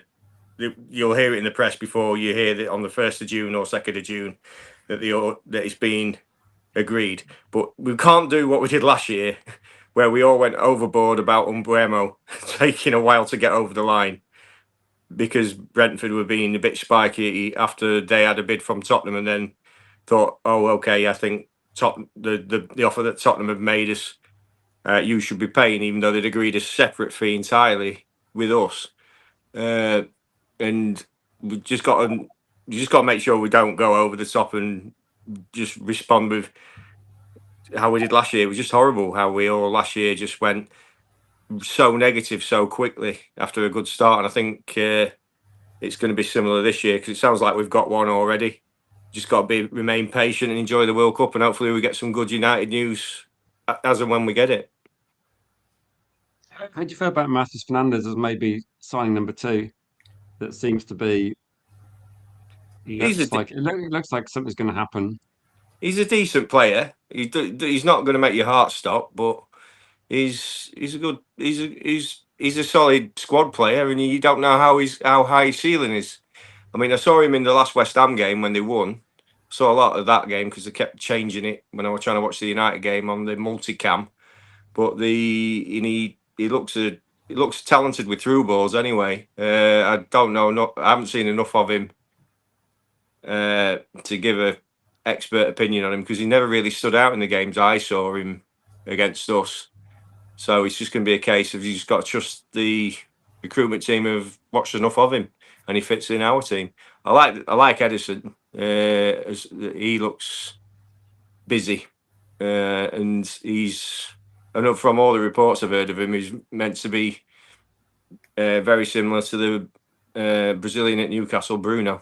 And so if he's anything like him, it'll be fun to watch. There seems to be a lot of negativity about him. I don't think that people watch him that much. And my understanding is going to be like, say, this comment here saying United haven't done any business that early. We did get like Cunha was quite early. We signed Cunha we did well. What's it? Ornstein went with that about this time last year. Yeah. Yeah, it was about like 2 days ago or something because someone posted saying this is the 12-month anniversary of Cunha, and I was thinking, damn, did we do it that early? That was early. But they couldn't announce it until June because of the season had to officially finish, and during that period, the high viewed Man United supporting channels on YouTube did get their knickers in a twist, and we just got to make sure we don't do it again. Well, I was quite happy with Cunha, so I was relaxed. I liked Cunha as a player before we got him, so I didn't mind. I was like, I preferred him over Martinez because You can say it's not liking Vicky tonight. Rich, Dunno, can I just speak on the Fernandez? yeah, sure, go for it. I think he's a sleeper. I think he's a must sign. I think we'll get him because he's a pivot from Anderson. I think they have a lot of similarities in their game. Anderson's way ahead, don't get me wrong. But Fernandez has got that. Do you know what he reminds me of? Do you know what it makes me think of? A midfield version of Tevez. Just in that people weren't really raving about him. But I think he's going to come really good. And at 21 years old, he's tenacious. He's always trying to pass forwards. He's got a hell of an engine on him. Great in a tackle. He's 21. He's going to have weaknesses in his game, right? But I really like him. I'll be really annoyed if we don't sign him this window. Honestly, I think he's going to be a top player. He's got all the potential to be one. And so, yeah, that's why I actually want Tonali as well, because although I think Anderson's the better, more effective footballer individually, and obviously Tchouameni's a very good defensive midfielder, I think when you look across the four midfielders, including Mainu, Tonali's kind of like that. He's like that glue. He's not elite at anything really, but he's so effective at playing different roles. Like you can ask him to sit deep. He wants to pass forward. You can switch the ball with either foot. Again, a great engine on him. Premier League experience, 26 years old. And I think you can, with him in there and Bruno in front, you can play a combination of like flat threes, different players in there, and he can be the guy that adapts easily, transitions to whoever you put in there, which is why I would go for, when I'm looking at balance across the midfield, rather than who is the better individual players. I would go for that. That's if Carrick's going to play the same kind of way with, two 8s, and Mainu continues to play deep, because I think he will. I think Mainu. I've always said it, Rich. I think Mainu's going to be a midfielder that plays deeper. He's so good. He's so good under pressure. Like, he's press resistant, receives the ball off either foot. He now knows when to pass, when to drive with the ball. Short passing game is incredible. Positionally, he's so aware, and he's strong. He's physically strong. But yeah, I think Fernandez is a must for me. I really like him. Yeah, I like what you said about Mainu. I think Mainu does the things that people don't notice, and against Liverpool, he's so effective when he's getting the ball from defence. And you noticed it when it goes wrong, because when it goes wrong, we concede like good chances. But when he gets the ball, it's like the short passing, isn't it? I don't think Mainu ever looks flustered. It's like he knows what he's going to do before the ball comes to him. I think that's where Agate looks, for me, dreadful, because he looks like he panics. I mean, the Leeds game, when Mainu wasn't there, they just let Ugarte have the ball, and I'd never. I mean, I knew he had weaknesses in his game, but just the fact that he couldn't progress it short or long, it was just something I've not seen for a while. I mean, it was worse than Fred. He'd either knock it out for a throw, or he'd just hit it straight to a Leeds player every time he had it, and everything broke down. And as soon as Cobby came back, it's just night and day. Do you think you're one of those players? I was trying to say to people like a few games ago before the season finished that you'll notice him when he's not playing, because people go, "Tell me what Mainu does," and I go, "Well, just watch the game. Like, if you watch the game, it's obvious what he does." And then when he's not playing, you see it all break down. And when people watch him, I did say this as well. I don't think people notice players unless they actually do something like attacking wise. So when he beat a couple of players and then set up Almojalo again, I can't remember who it was against now, and maybe against Brentford, and Almojalo missed. And people are like, "Wow, what a run from Kobe!" Yeah. And then Kobe scores against Liverpool, and they go, "Wow, Kobe Mainoo's like finally." He's like the way they were talking, it's like, "Oh, finally he's actually done something." And I was thinking he's done all this other stuff, but you don't notice it because you don't look at the stuff off the ball or the stuff that he does in terms of progressing the ball, which is vital in the build-up. Also, I think is a point when people are talking about Michael Carrick's football, I think Man United are progressing the ball rapidly, and I think Mainu, Bruno Fernandes, it's not just about making the right decisions; he makes them so quickly, and that's one of the things that Like for me, Ederson, I think Ederson won't be that risky because he's quite cheap. The salary's not loads, but he's a player that gets, he'll put in the distance anyway, and he'll do what Man United need. But I think Mainu may be a bit underrated by fans because it's a bit like Dennis Irwin. Like Dennis Irwin doesn't have like shit games, did he? But when he retired, you think, oh God, where are we going to find another Dennis Irwin? I think Mainu might be. He might end up being that sort of guy where he'll be reliable every single game and people won't notice him. I didn't notice Scholes when he was playing because he did the same thing every single game. I took it for granted for like 20 years. What, just casually ping a 60-yard No, diag? you just watch it live and go ping, ping, and think, oh, this is normal passing. And then you look at it and think, Giggs' control, that's normal because it was Roy normal Keane for was like that 20 for me, years. Rich. That was Roy Keane for me. I only ever noticed his tackles, and it wasn't until my first academy coach said to me, "Go and watch Roy Keane. Go and watch what he does with the ball. Look at his passing. Watch him pass and move." And I started to really study his game, and Roy Keane was an elite passer, you know. Yeah, He was a great passer of the ball. But when you watch, because at that time, like, I was young, so I'm watching Ryan Giggs run down one wing, or David Beckham putting a cross, or Andrew Cole and Dwight York, right? I'm watching all these players, and that's where you go to, don't you? Because that's where the excitement is when you're young, watching these elite players score goals or create goals, right? Or go on mazy runs. All you noticed from Roy Keane was last-ditch tackles. That's all I was picking up on personally. And it wasn't until I really watched his game where I was like, wow, like his passing range is so good. And he just kept the game ticking and so simple. I think Carrick was the same as well. I don't think people really appreciated Carrick till he went either. Now watch how many goals come from Roy Keane passing it into the front two, particularly from 97 onwards. Because he was very much, before the knee injury, a box-to-box player. But then after he came back, you watch the balls that come into York and Cole that aren't from obviously the wide areas. It's all orchestrated by Keane. And when people talk about breaking lines and all the Manchester City waffle, they forget that football's been played for an awfully long time. It's very true, man. It's very true. Yeah, Tyrion's saying he only appreciated the thing I remember watching live is that Ryan Giggs, the speed he's running, he doesn't break his run and just controls it first time. I think you don't realize how good it is unless you actually see it live. It's ridiculous. Yeah. I think Cristiano Ronaldo as well. When I saw him, I've never seen an opposition team panic when someone gets the ball before, but that definitely happened. I don't know. Prime Kanchelskis used to give similar fear. I've never seen a team just go to defend their own 6-yard box off one player like a Prime Kanchelskis. Like you just see the best team. He was ridiculous, wasn't he? Ridiculous. Before, I mean, he was such a short space of time, but I was always amazed after he had that injury at Everton what Lee Sharp did on him.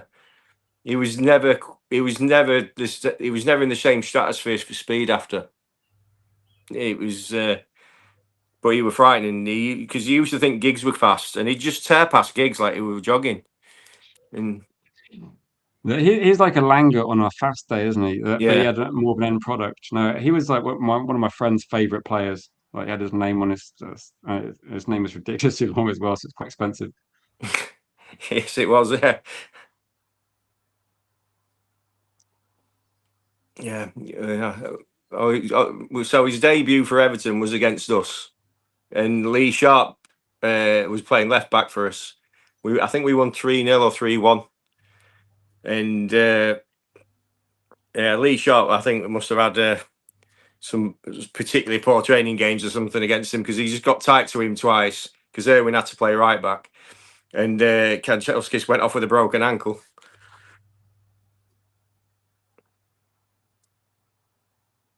Yeah, no. When I used to do like match previews with rival fans, I got an Everton guy on, and his favourite player in Everton's history was like Kanchelskis, and I was like, wow, I didn't really. He's considered a legend for their club as well. Yeah, which is probably quite rare. No, he was a hell of a player, but you don't upset the main man, do you, Ferguson? Yeah, that's the problem. I think with Roy Keane, he probably upset him at a time when Roy Keane could probably be moved on, and we saw other options coming there. I think Yapstam was the one I wish we kept. I wish we kept Yapstam, and I wish we'd signed Van der Sar when Schmeichel moved on. Yep, Yapstam. I think I'm stealing someone else's words. Yeah, it's easily the best centre back I've seen at United. But yeah, without a doubt. Without a doubt, the best centre back. I think. Do you know what? I think he was just born too early, because if he played in today, people don't realise how good he was with the ball. He was a very good passer coming with the ball. Like he was brilliant. He won the league every year he was in England, and then he left England, and then I think he won some major honours at, but he's the only player I think who's done like the treble like 3 times. He's really did he do it Inter? It must have been one of like no. So he did it. He did it at United. He did it at. He did it at United. I don't know if it was once or twice. He did it in Milan. That's why I'm shady. But I know he definitely won one. He won the treble with us, and he won the treble with Milan. And I don't know if they did it twice. That's the thing. I can't remember. I think they were going to do it twice, and they might have lost to Liverpool. So.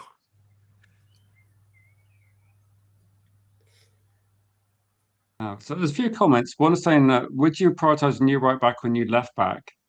Any thoughts on that? If we got a centre back, we need Delo. We need rid of Delo. Left back's number one. Has to be number one, and that left centre back position. I'll be shocked. I've said it to you before, Rich. I'll be shocked if the club don't go and get a centre back. The Lick's out to December. He's got a lower back issue. I don't think he'll ever be the same, even when he's fit. He's not blessed with pace. I don't think you can rely on Licha to be fit all season. And if we're going to play the way we're playing, and we're going to go and get players that look like they're more 8s as well, we're not going to get a defensive midfielder. I think we need that centre back with a little bit more pace just to step in. That would be, because I think you can get torn apart and caught out quite easily. And centre back partnerships are important. I think people forget this. Like you can't go and chop and change. Look, Arsenal just won the league, and it's not because of Declan Rice. It's not because their forwards are elite. It's because their centre backs and their goalkeeper, their defence was outstanding. Like I watched them last night, outstanding. Don't get me wrong, they need so much more up front, but just the way they defend and how hard they work, that's what wins you titles. And I don't think we can chop and change that. It won't matter how good our midfield is. Do you understand what I'm saying? Like if your centre backs are changing all the time, I don't know whether Heaven's ready. I think he's going to be a very good player, but I'd like to see Heaven and Euro have runs in the cup games and start building a partnership there. We've got 1 year of Harry Maguire. So do they really want to go next season and buy 2 centre backs next transfer window and more forwards? I think they're going to have to do something, in my opinion. But left back definitely has to happen, in my opinion. Yeah, I agree. We need. I think, to be honest, Luke. I can't have too much of a go at Luke Shaw after 5 inconsistent years. He had a good year this year, but you know that's going to break down any time now. So, but Delo's just terrible, isn't he? So we need both, in my opinion. But I don't think they can do the rebuild in midfield, which is the most urgent part of the squad, and then have enough money left over to do both right and left back. So it's going to be needs must on that, I think. I think Delo is his best. He's his favourite fan and best supporter. That's his problem. That, and he also thinks he's a striker every now and then. And then you go, but you can't score a goal. So stop trying. Yeah, he has some random runs, doesn't he, Diogo? But primarily he's meant to stop people scoring, and he seems to be non-existent when any tricky winger goes against him. He just always sort of has the best view of the goal that the opposition score against us. He is like a not disciplined dog. That's his problem. And there's nothing on him as a person, though. No, I'm sure he's lovely. It's probably just a question of that there's too much to do in one window, isn't it? So with Dalot, it's like for me, Luke Shaw. Like, there's no way Luke Shaw plays like 55 games or whatever we're going to play. Like, there's no way he plays those, and there's no option. Like, there's no backup. There's like we can't move like Dalot or Mazraoui to left back, or we can't suddenly say like Dorgu's going to start playing left back when he never plays left back. So I think we need to do that as well. it makes sense. It seems to be like an Ineos thing that if try and go for younger players. If we can go for someone like Lewis Hall, that's 21, it would make sense. But you don't have to worry about replacing him for a few years then. And I'm not saying Luke Shaw's still going to be in the team. I wouldn't sell Luke Shaw. I'd keep Luke Shaw as well but I think we need to have some more depth. And if Luke Shaw is there, I think that's a good option anyway. He could still play quite a few games. Depth and experience, that's for sure. Exactly, experience. That's the nicest way of saying that we need some More bodies in experience. the club, don't we? Yeah. No, I mean, Luke Shaw's been he's if anything, he's been loyal to get paid, but he's been here a decade now. But you know that that's an accident waiting to happen. You've seen it before. How many times? Or you think he's just got a thigh strain and he's done for 8 months? So for numbers, we need that. And Dargu is our new wonder winger, isn't he? So he's not going to play him there. Yeah. And just can I just interrupt just for a second? Sorry. Somebody was talking about how good Pallister and Bruce were, and come at me. Well, I don't want to come at you, but they said that they couldn't handle football anywhere near since 1997 because goalkeepers had to stop. They couldn't. You weren't allowed to give them. They were allowed to give the defenders back passes. Sorry, I don't know why that came out so bad. So that's why they said they would never play in any form today. They hate running. Now, the pass-back rule was 92, and that's why Liverpool never won the league again for 32 years, isn't it? That's right. Yeah. Let's bring it in to stop that boring football, back to Grobbelaar, Hansen, Grobbelaar, Lawson. But they got to do something then, bringing in a rule for Arsenal, because that can't continue. I think that Pallister and Bruce are being a bit. I think they're being a bit overcritical of themselves. Like, people forget Steve Bruce. He scored like 15, 16 goals in one season. He was a really good centre back. 19. 19. Yeah. He still didn't get in the England squad. So when people tell me that this player's not an international, they're saying, how good is this player? He doesn't play for his country. And I'm thinking, what, you mean like Steve Bruce and Andy Cole don't represent England?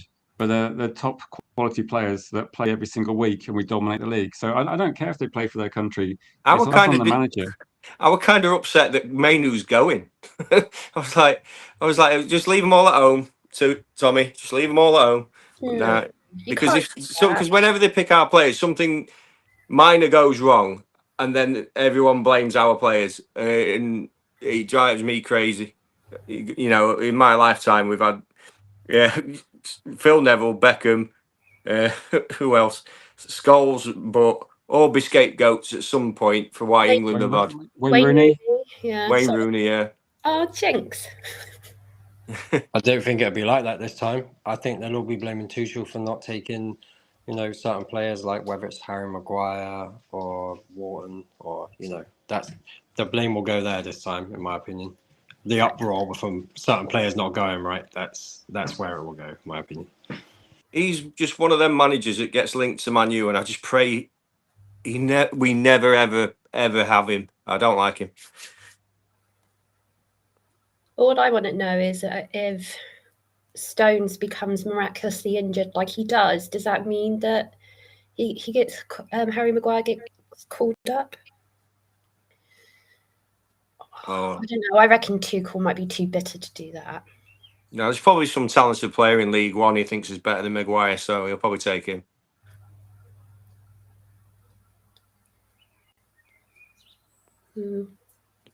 Is Coldwell going? Oh God, we'd have to have a look. No, because if he's not in the squad, if someone drops out, he'll definitely be going, because he loved him at Chelsea, didn't he? Even though he's not played football for about 2 years. No, I've read somewhere, I don't know if it's true, but was it regarding Tuchel and choosing Stones? Has Stones actually started any games like in the second half of the season? I thought he hadn't. He's been injured since Christmas, hasn't he? I think he just came back to say goodbye, and that was it for City. He told everybody he's not signing his new contract, and no, he was left out of the squad. Yeah, so yeah. I dare say if one of the centre backs get injured, he probably still won't pick Maguire after what he said in the press, and he'll probably go and pick his mate.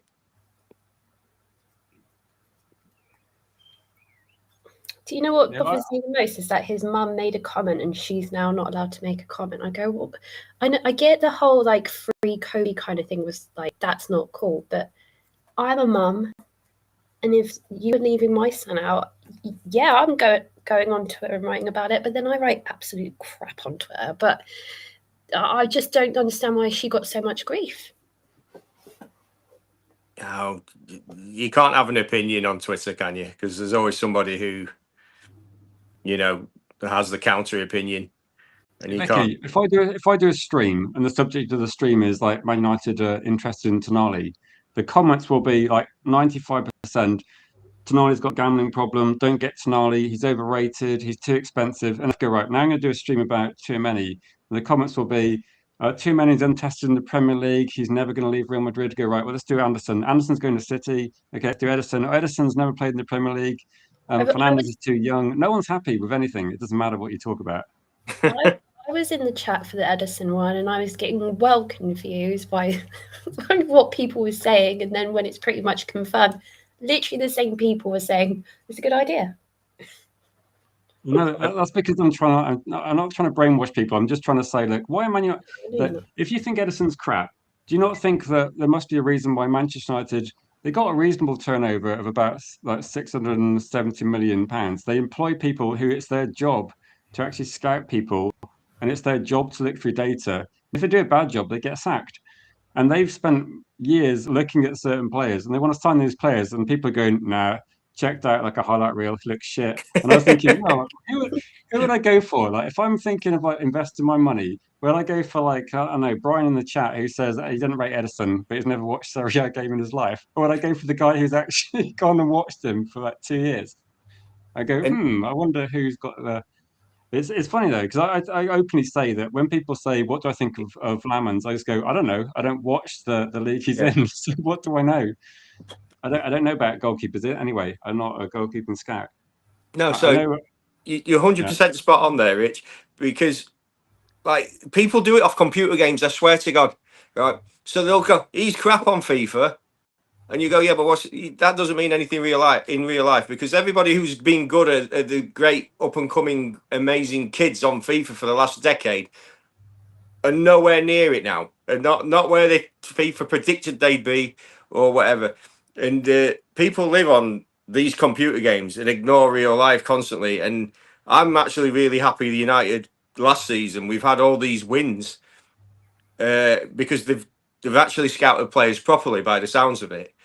And was it Tony Coton, who's a old goalkeeping coach at United? They came back and they said, who's the best young keeper at the minute? They said Lomans. Go and get Lomans. Don't spend a lot of money. Go and get him. He's not that expensive. And everything that he's known from, his talent of watching, examining, judging football has come to fruition, right? Not buying the new hipster player who has amazing stats at A, B, C, and D on FIFA and or on Champ Man. And it always amazes me that nobody ever picks out when Champ Manager get it wrong, and they get it wrong every year with certain players 5 years later. You know, like if you run it, Football Manager in simulation mode, when we had Solskjaer as manager, we'd have won the Champions League twice and the Premier League 3 times, and that never happened either.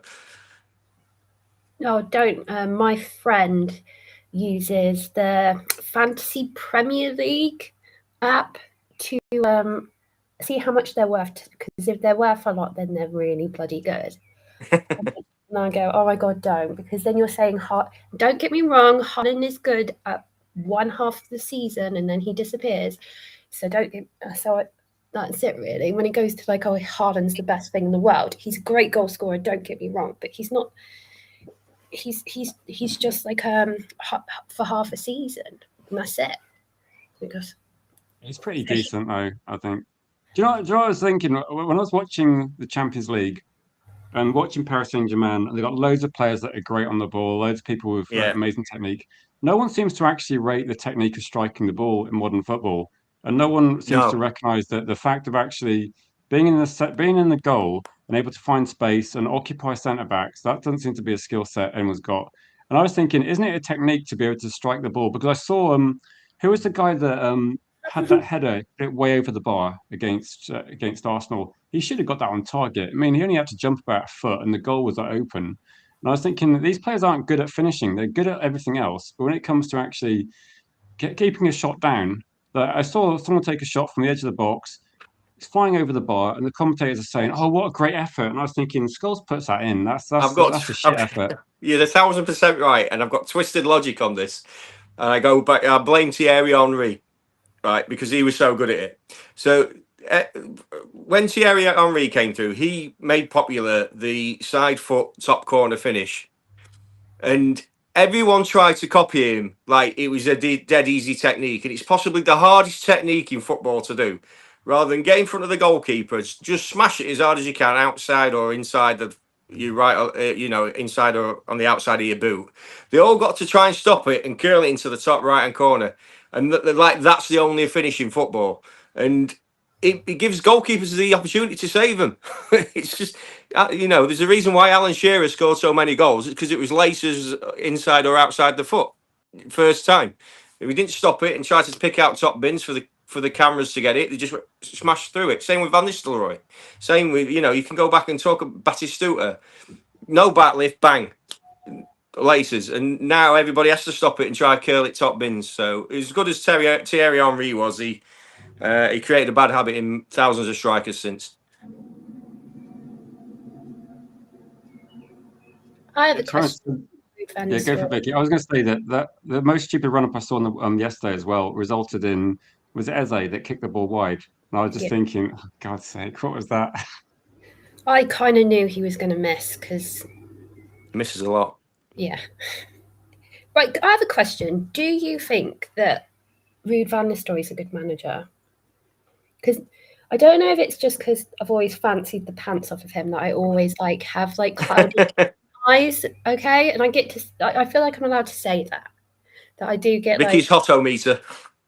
Yeah, you can say that, Vicky, but we can be more impartial because he didn't have that effect on me. But Varane didn't have that effect on me, but I loved him dearly. With Van Nistelrooy, though, it wasn't a big surprise where he was playing. So I think he did the same thing with, was it Feyenoord? I'm trying to think who, or was it PSV? No, PSV. He won something at PSV, so he's won something as a gaffer. I think it was the cup, wasn't it? It was the Dutch Cup, and he came second in the league to Slot's Feyenoord. Yeah, but the jury's out on Ruud. He's done a good job at PSV. He did okay with us. And why he took the Leicester job, I have no idea. Yeah, ask Leicester fans, Vicky, because they were. I joined the chat of a couple of Leicester channels, I think, a couple of years ago, and when Van Nistelrooy was relegating them, clearly there's issues at the club because they're in League One now. So I don't think it's Van Nistelrooy's fault. No, but he didn't do great there. But again, Vincent Kompany got relegated and then got the Bayern job. So I don't know. It's levels, though, isn't it? I think I said it quite a lot when it comes to these elite players. You got to remember, they've been training every day with other top players, top facilities, top managers. Everything around them is you're talking about managers that are players that have played at the highest level. And I think sometimes they drop to lower leagues or drop to smaller teams, and they just can't relate to these players and the facilities. They just can't understand why they can't get certain things they're trying to teach them, or the mentality of certain players. They don't. It's not very often. I think that's Roy Keane's problem, for one. I don't think he gets it at all. I don't think it's possible for a lot of these players to do that. I think some of the elite managers that you see now, I think Luis Enrique is more likely to struggle than David Moyes at the bottom of the table. Do you understand what I'm saying? I think there are different levels you have to work at. So with Kompany, I think Kompany's working with much better footballers that he can relate to, and it simplifies it for them. The same way the other way around, managers that are in lower leagues, I think they would struggle to manage top teams. It's about environment, isn't it? we were talking about it earlier. Didn't Lampard have that as well? Because you're talking to players that can't do what you did yourself as a Yeah. football player. So I when you're think trying to that's say, it. right, do this, and the players are thinking, what? I've got a It's question. just my theory. I could be completely wrong about it, but I just think we were speaking earlier about man management being the, because I've had these debates so many times with Man United fans who are just like, just go and get an elite coach. And I think for the size of Manchester United, you need the best man management. Who damaged their reputation more, Ruud van Nistelrooy at Leicester or Ruben Amorim at Manchester United? Probably Ruud, because who cares about Ruben Amorim? Nobody cares about Ruben Amorim. No, but he was the greatest thing since sliced bread when he beat City at Sporting. I just think, yeah, Ruud probably, because he's got a bigger profile still. I think that. I just think he's a bigger name, isn't he? Like coming from Sporting as a manager to Manchester United is crazy, but he's gone now and nobody cares. Do you know what I mean? Like he was at his highest point when he was manager of Manchester United. You might not care. I still have PTSD about him.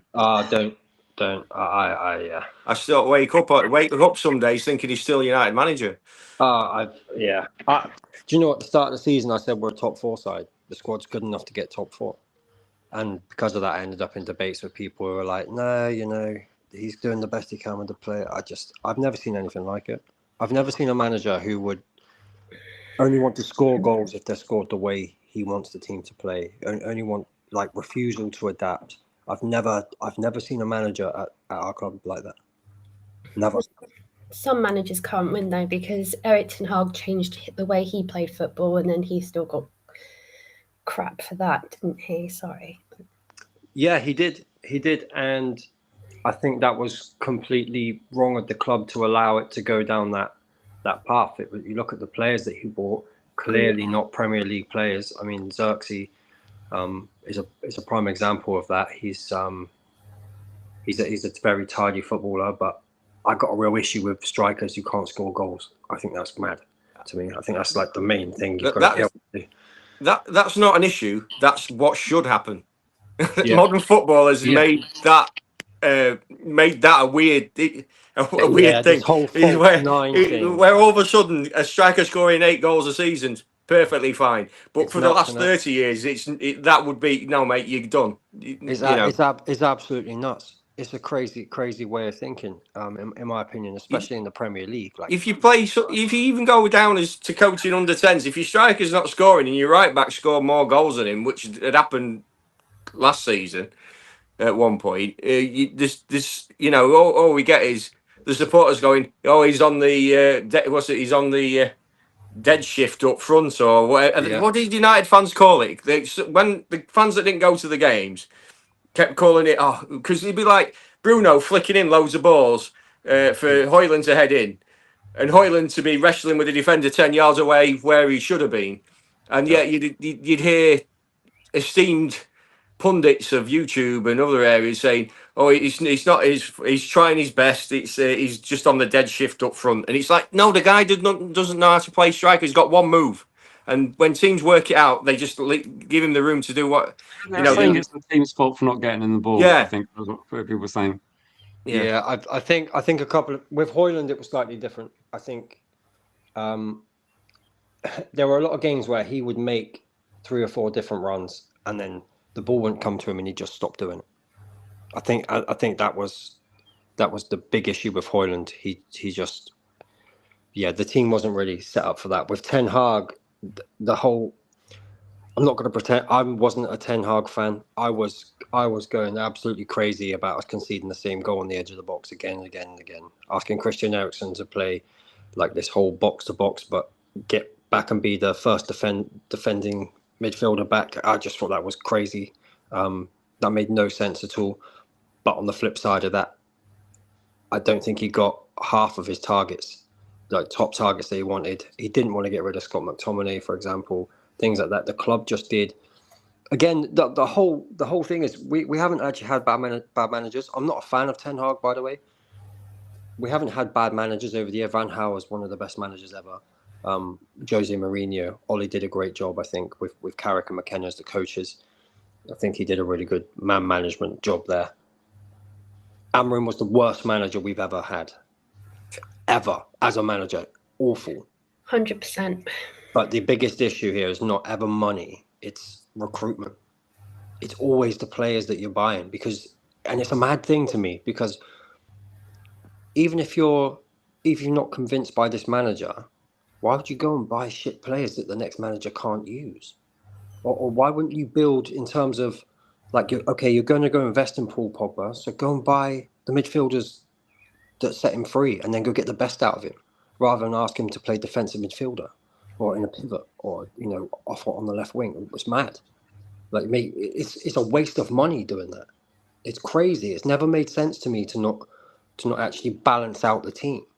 But I would hope that this window, from what people have been speaking about and talking about the using the data and actually using the scouts now and listening to the scouts, because the scouts do a really good job. They always have. Scouting's never been a problem at Manchester United. In fact, a lot of them are freelance. They don't even work for the club. They just don't trust that or go with that or have the people in place to really analyze the data that comes from the scout, the people on the ground. Now I hope there's balance being built. I hope they're actually looking at players that can come in, and even if Carrick doesn't last the season, the next manager can use and you can move forward. Because it's just I've never understood this. How can successful billionaires waste money like that? It makes no sense to me. The first thing that I want to say, you were just about to say anything there, is that Carrick's the first manager for a long time that's just played the players where they're meant to play. And that goes for Ten Hag, that goes for Van Gaal, that goes for Jose, whatever the pressures have been from within the club, we've been playing players out of position. If it's Juan Mata as a right winger, if it's, I can go on and on and on with players playing out of position. You mean like Casemiro being a left back? Yeah. Centre. Yeah, I guess so. Yeah, so it's Amrabat at left back. It's just over the years, so many. But then I've got to say it's an extremely thin squad. It has been for some time now. Yeah, but we can have a thin squad, but you've got to have players that can play in the position, and that's all Carrick's done. And it's just been so nice to see, like, young Kobe come and rip it up. Casemiro playing a little bit more advanced than what he did at Real Madrid, but in at least the same stratosphere. Amad Diallo back on the right, and instead of right wing back. It's just, and what we need from him now is sensible transfers, and then him to play the players where they're meant to play, and that's it. And hopefully it'll be onwards and upwards, just with somebody who's not a complete idiot, just getting players where they should be playing. And football can be such a simple game, but the transformation for me this season has just been the fact that he's just probably just gone, right, we're playing 4-2-3-1.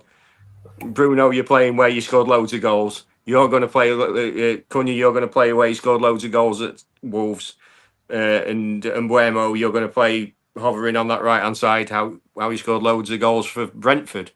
And it's just been nice to see that the players know what they're doing for once. It's not much different to when he came in as Ollie's coach, right?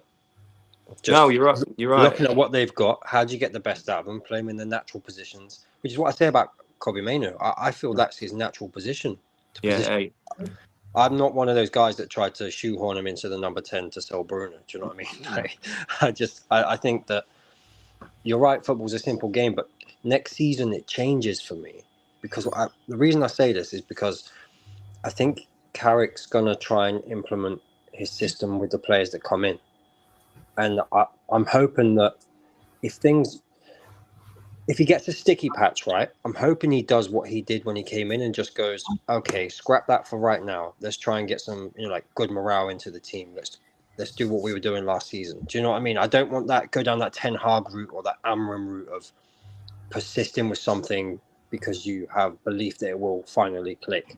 Does that make sense? But I don't think. I think Carrick's tactically astute.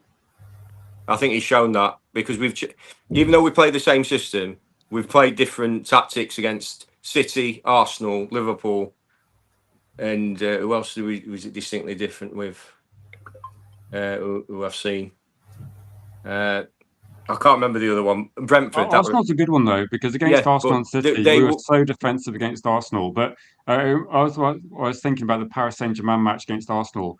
We were very, very defensive, but we had a game plan in terms of we did open up and actually create a lot of threat, and that's one thing that Arsenal don't offer. They don't have, for me, they don't have elite speed that to really scare people on the break. No, but the thing is, you saw it with PSG. Last night, Arsenal's goal came over the top, and he's hardly quick, is he, Havertz? No, exactly. It was just no one. There was no one there. It was a bit fortunate, but he, fair play to him. He did well. I don't know what the goalkeeper was doing. I mean, that's a different issue.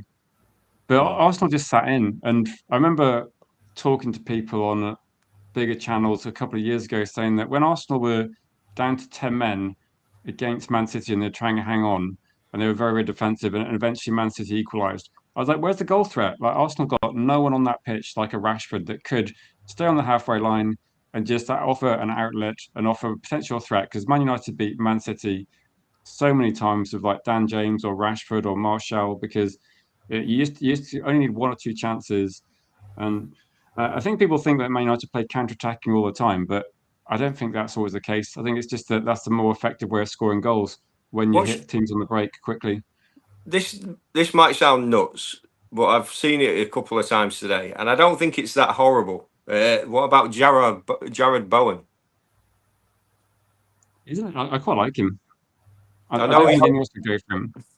You'd have to change from going, because we've got Cunha and we've got Brian. He wouldn't be a starter, but as bringing, because we need squad depth now. I think he's dangerous enough to do something. Yeah, but you'd have to not be in the position that he is in now, because you have got Cunha and Brian in those positions. So yeah, what I'm saying, not as a starter, as a backup player. I think I don't think he'd break the bank either, and he'd be good for, if you've got a tiring Brian, you need someone for the last 20 minutes. He's very direct and very he stretches teams very well. Yeah, Tyrone, by the way, how many managers get into the position that they do in some games and not look lost every now and then? He's not going to be on the ball all the time. I went to the Leeds game, and the Leeds game was I exempt Carrick from that to a certain degree, but he did pick Ugarte, who was Leeds' best player. But just going back on what you were saying, Ineos have done a double deal. I know it came with Ugarte, but Masvari, I still think he's good. I think he's had a bit of a lackluster season last season. Oh God, we're saying last season now, aren't we? Sorry. I don't really when people are worried about Michael Carrick, I don't really worry about Michael Carrick, because I think if you get him better players, he seems to be someone that he's basically solving the problem of like, how do we win these games using this set of players? And for me, that's all you need to do to get the best possible performance in certain games. And to say that he's people are quite dismissive of Michael Carrick, but we beat Arteta, we beat Pep Guardiola, we demolished Villa when we played against Aston Villa, and we didn't play great, but we found ways to beat teams that we struggle to go to the bridge and win that game. We won that game 1-0. He finds ways to be effective, doesn't he? Yeah. And that's the key to it, really.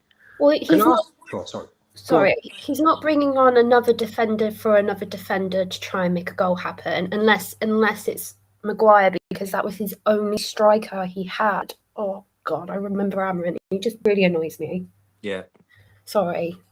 You're in a safe space, Vicky. You go nuts on Amarin. No, because I can't. Because if I do, I go on a tangent, and I don't. I tried to avoid Amarin. Do you remember years ago? I tried to stop talking about Ole Gunnar Solskjaer, and people wanted to keep talking about who's that guy at Spurs? I keep forgetting about. They wanted. People just want to talk about it, don't they? Like people kept wanting to say, "Should we sack Ole? Should we bring in who's that guy I've completely forgotten about?" went to Paris Saint-Germain. Thomas Tuchel.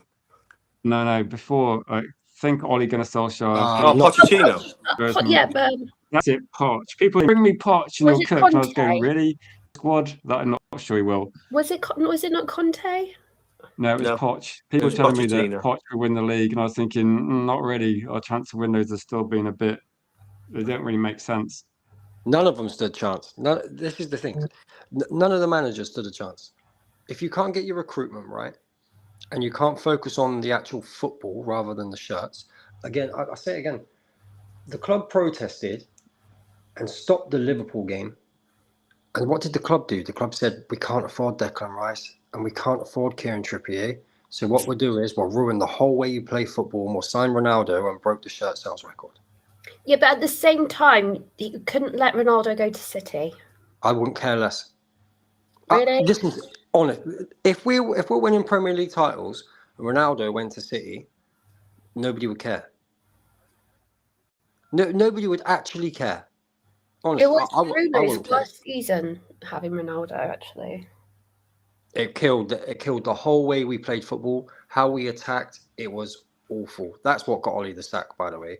Yeah. And I'm not saying Ollie would have been the best manager, and I'm not saying that, but it wouldn't have been nice to have left the team in a place where the next manager coming in had something really good to work with. That would have been great. Like, the only good thing that happened with signing Ronaldo was, of course, Piers Morgan interview where he kind of like, and actually Ralph Rangnick coming in. Ralph Rangnick actually said everything that a lot of us have been arguing with other fans about in terms of the state of the club and why it's the way it is. He's talked about open heart surgery, like the recruitment problems, recruiting the right players, all of these things. That's the only good thing that happened from that. I just, like, from all these things, like the negative stuff that's come up is that I think we've all managed to look at the bigger picture rather than just blaming the manager every season. You know, like every manager, towards the end, we end up blaming the manager for what happened. And we have to remember, the managers also don't hire themselves. Do you understand what I'm saying? Like, there needs to be a better direction from the club, like more accountability really for what's going on, rather than just trying to cover things up by buying a player that everybody loves, a world-class player, and it's not sustainable. That's why we don't win titles. That's why we don't win trophies. We do win trophies, though, don't we? We've had 2 barren years, but we don't. We want to win the ones the 2 big 2. The big 2, yeah, exactly. Yeah. Or at least be in the other competition. Do you know what I mean? Like, at least be in the Champions League every year. Like, I'm so happy that we're there. I never thought I'd be like celebrating the Arsenal runners-up trophy, but it feels like this is the kind of thing that Arsenal fans get really criticised for. Like, when no one's celebrating 3rd, I think we're celebrating. It feels like relief, doesn't it? Because we're actually back. Well, yeah, we won above 4th, what they used to celebrate. But I didn't think even at Christmas. I didn't think we'd be there. I thought we'd get top 6. I put a bet on the top 4 at the beginning of the season, just because you live with your hope. But most of the I won my bet this year. Yeah. on the top 5. I did top 4, yeah, and top 6, and top 8, and top 10. Yeah. And we won't go down. But if I could, like, Rangnick was great because he was the only one that refused to sign an NDA, and they needed someone very quickly, so they just let him. Most people are completely pulled down by non-disclosures. No, that's true. I think Mourinho's is up next year, isn't it? Yeah. He don't keep his mouth shut either, so that'll be an interesting one. I wonder if he's got that book deal. I'm just in full Carrick belief mode, where I'm in full belief that one of these managers has got to come good, and Carrick's going to take us back to the promised land. And I'm like that every time we get a new manager. Yeah, so I've got more faith in Carrick because with Ineos, they tried to go for a hipster, and then they went for this new modern age man, which basically is narcissism. And then now they've going to stick with the Man United culture. And then say that failed, then they'll go, well, we gave you what you asked for. But and they'll turn it on the fans. But I've got so much faith in character, you know. And my other faith as well is if Arteta can bloody win a league, Michael Carrick can win a league. Because I think there's so many factors there. I'm sorry, there are so many levels to all of that, and big worries for me. I have to say, I think that we can't. I don't think we can go down this whole Arsenal route. I think that takes too long. I think there's going to be a point where the team gets. Anything about going down an Arsenal route?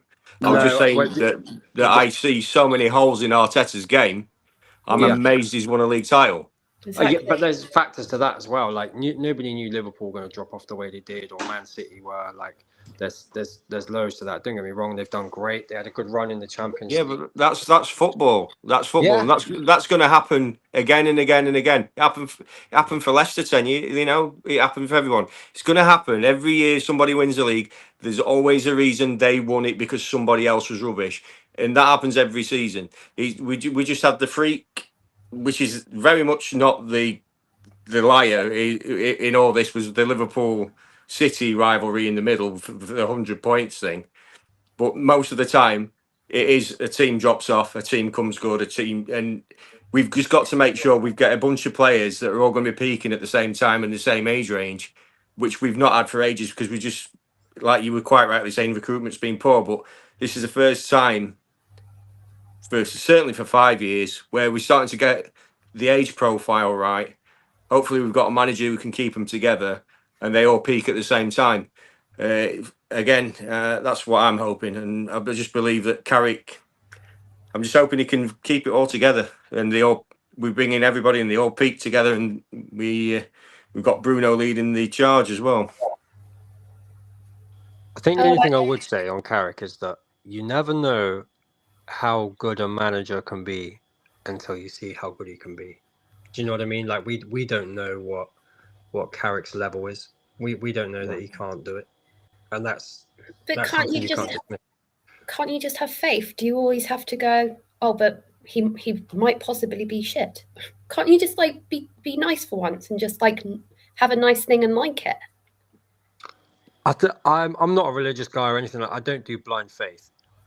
So I'm hopeful. Like every other fan, I'm excited. I love what I'm seeing. Then why are you spreading so much doubt? Like you're literally going, I'm so ready to twist the knife.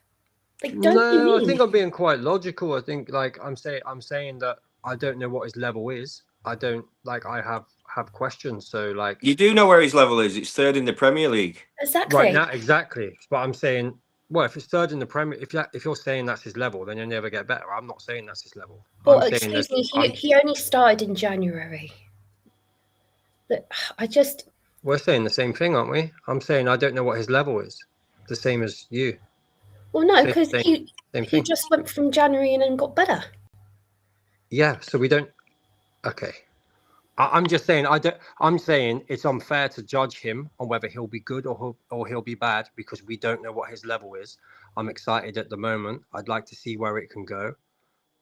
I'm not really saying anything negative. I'm just being logical about where we are. We're talking about a manager of his first big job at the top end. But this is my argument, is when people look into this and they say, we don't know where his level is, we don't know where this is. Statistically, since he took over at Manchester United, he's the best manager in the league. 100%. 100%. Yeah, but you'd listen to other sporting outlets who are United fans on here. You'd have thought we just hired the guy who finished 19th in the League One. You know, he's not. He's come in. He's done his job. He's finished third. We're all really positive, and we want him to do really well. We understand he's inexperienced at this level, but there's so much of what's been nice about United this season. The people who jump on the United gloom merchants for clicks and views have had nothing to say, and it's been beautiful because we're our own worst enemy a lot of the time. Especially 100%. Online. And no, I agree with you. I don't disagree with it. I don't think I'm being negative. I'm just like, I try and look at all the angles. And again, I said to you, but I think you were more negative than me about the squad at the start of the season. You said you didn't think they would finish where they did, and I always said they were a top 4 side. So it's not me being negative. Carrick's done a very good job, outstanding. I agree with you. Like I said to you about Arsenal, I think Arsenal got where they got because the rest of the teams fell off. And you made the point that Carrick came in and he did better than Arteta did the last part of the season. But my logical brain will go, yes, he came in. He knew exactly how to get the best out of these players. That's brilliant. He had a week in between each game to coach them, which was great, was perfect for him.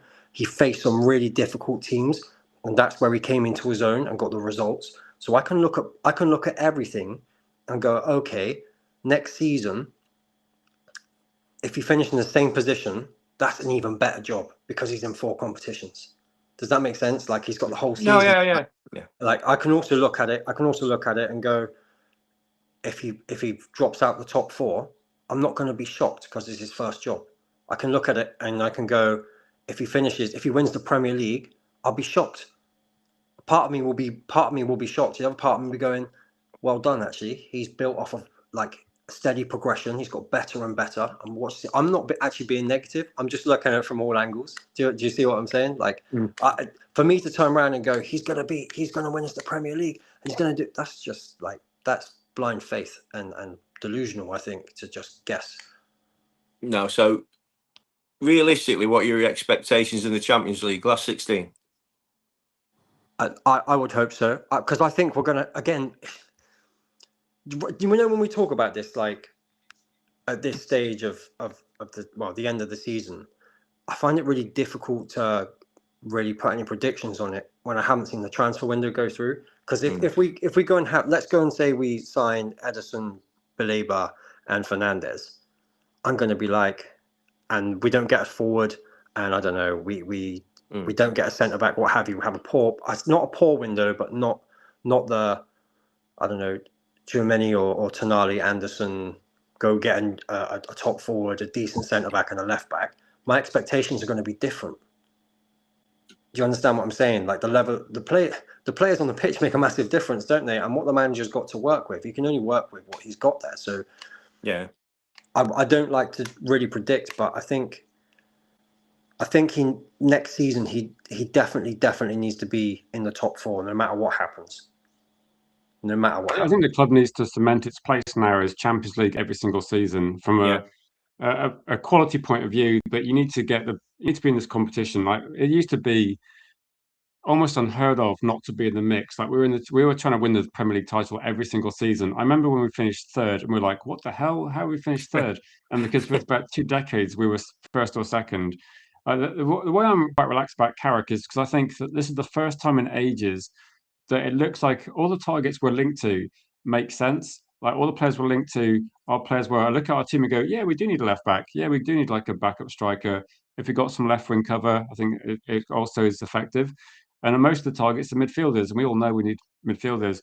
Whereas, like, say 4 or 5 years ago, we were linked to players where I was thinking, why are we signing that guy? Like, it doesn't make sense. And it felt like we got some individual players and thought, oh, he looks really good in Ajax's team. Ajax get to the semi-final of the Champions League. Let's get some of those players in. And I was thinking, this doesn't make sense. Like when we got Ruben Amorim and we're linked to loads of Sporting Lisbon players, I was thinking they're playing in Portugal. This is a massive step up to the Premier League. Forget the stats. Forget what Quenda or Hjulman's doing. I don't want those in Man United's team. That's not that for me. That would have been a big mistake. And I feel like what we're doing at the moment because it's almost like lazy scouting that people are thinking we're just looking at the Premier League. Of course we're not. We're just looking at who the best players are available. And it stands to reason that if you want players that work in the Premier League, that's the best place to start looking. And if you can get cheaper deals in a different league, go for them by all means. But I think people think that United are just going and just not scouting any of these players. Of course they're scouting these players. They're just not using them. I think worst case scenario for me is if Michael Carrick gets replaced for whatever reason and things aren't going well, I think worst case scenario is we actually have a better squad and the next person that comes in just builds on what I don't see it as being like a back to square one because I think the players have been bought for the club and not the manager. So I don't think we're going to go down the route of someone coming in and going, oh shit, we got to like if Michael Carrick, the squad we're putting together, Michael Carrick will be able to work with. And if he can't work with that, the next manager that comes in will be able to work with that squad. That's my thoughts. I don't think we're going to go down let's get all these different players that don't like Ruben Amorim. For me, the biggest thing about Ruben Amorim was I don't understand why we hired him. Like, forget what he did. It didn't make sense. Like, what he wanted to do and what squad we had, it was the worst decision our club ever made because he was never going to get it done. Who was he meant to be going to? And that's why we decided to get in quicker. Ruben Amorim.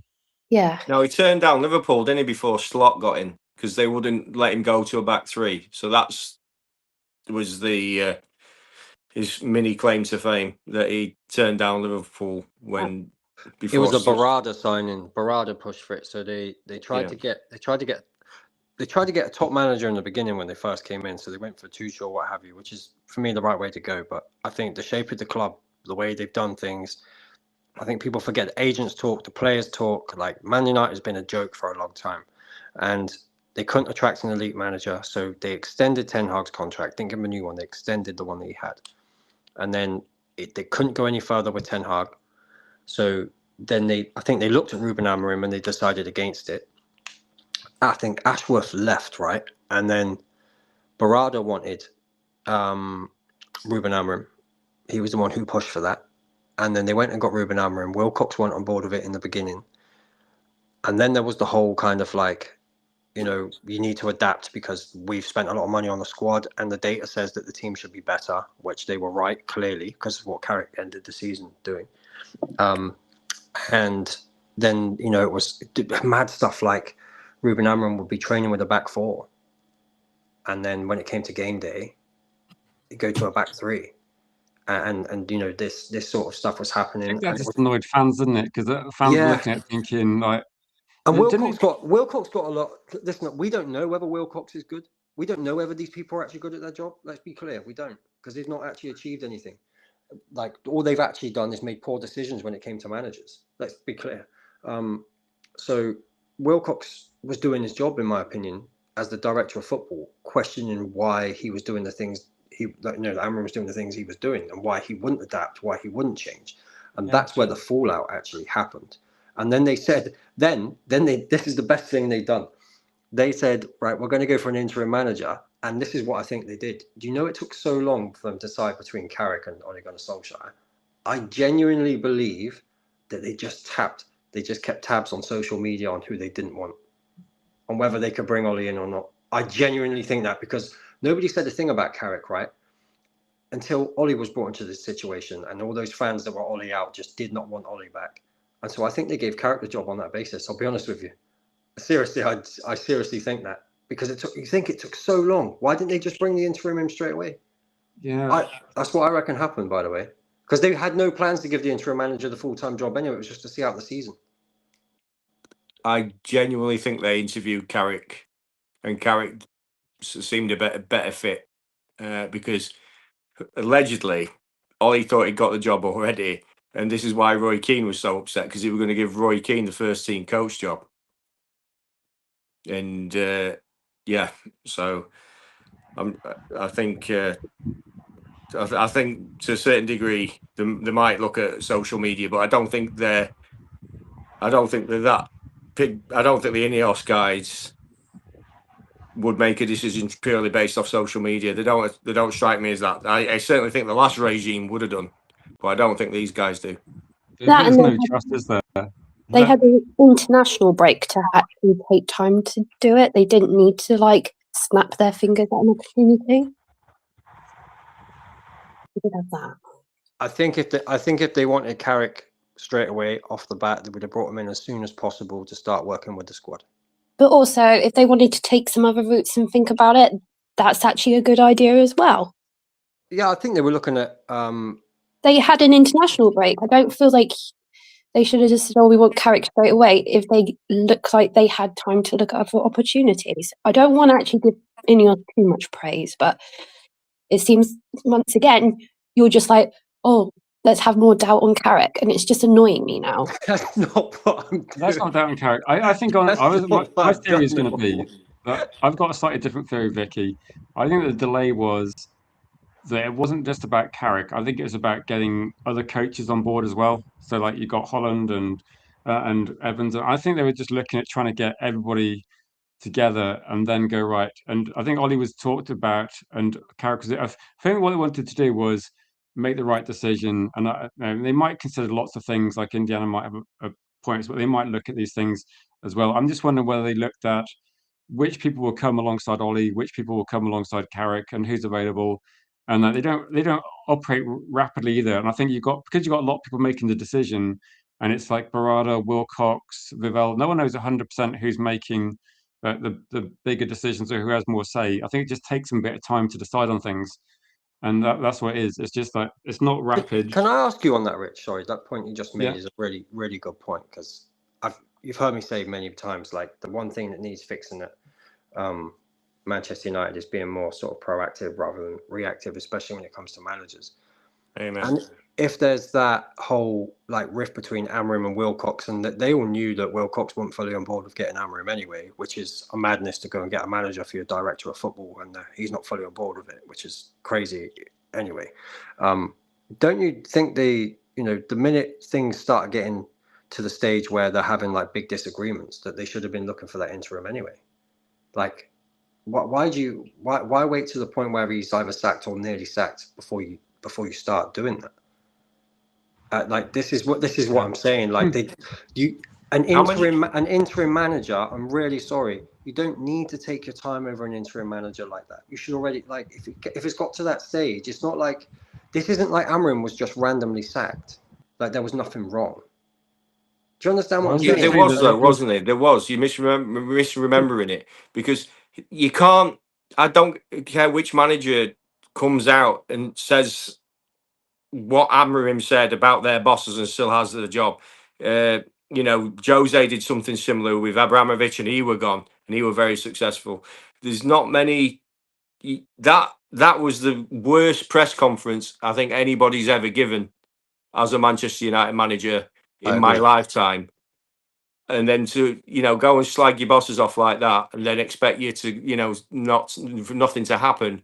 I think they were surprised, and I think they react. To be fair to them, they reacted best they could. I mean, I think they were prepared to give him till the new year, but I just think they didn't want to sack him because I think they're trying so hard to sort the financial side out, and they didn't want to do that and at least see out the season.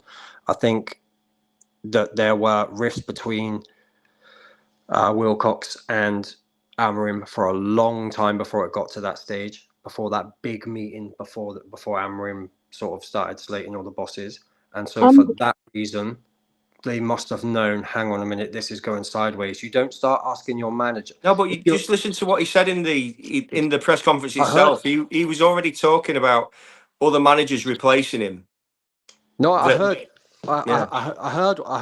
all that. Like, I watched it all. I'm just saying that for a long period of time, in fact, if you're at the position where the director of football has to tell the coach who's brought in to do the coaching, or ask him or query him why he's not getting the best out of the players, or why he's so fixated on a certain system, you've already got a problem. And this is what I'm saying. Like, the club needs to be more proactive in how they move. Like, you can't start talking about best in class and being the biggest club in the world and not move on those. You can't just sit and wait it out. It's a bit like I think of it like a bad relationship. Do you know what I mean? Like a really bad relationship, and like two people are trying to work it out all the time, and it's just getting worse and worse. It's already broken. Do you know what I'm saying? Like, for me, that's why it didn't need that period of time or an international break or any of these things. Like, they should have waited for it to get to that stage. Now, we're very lucky because we ended up with Michael Carrick. Like, as fans, we're very lucky. We ended up with Michael Carrick. We had a great back end of the season. Everyone's buzzing about next season, and that's great.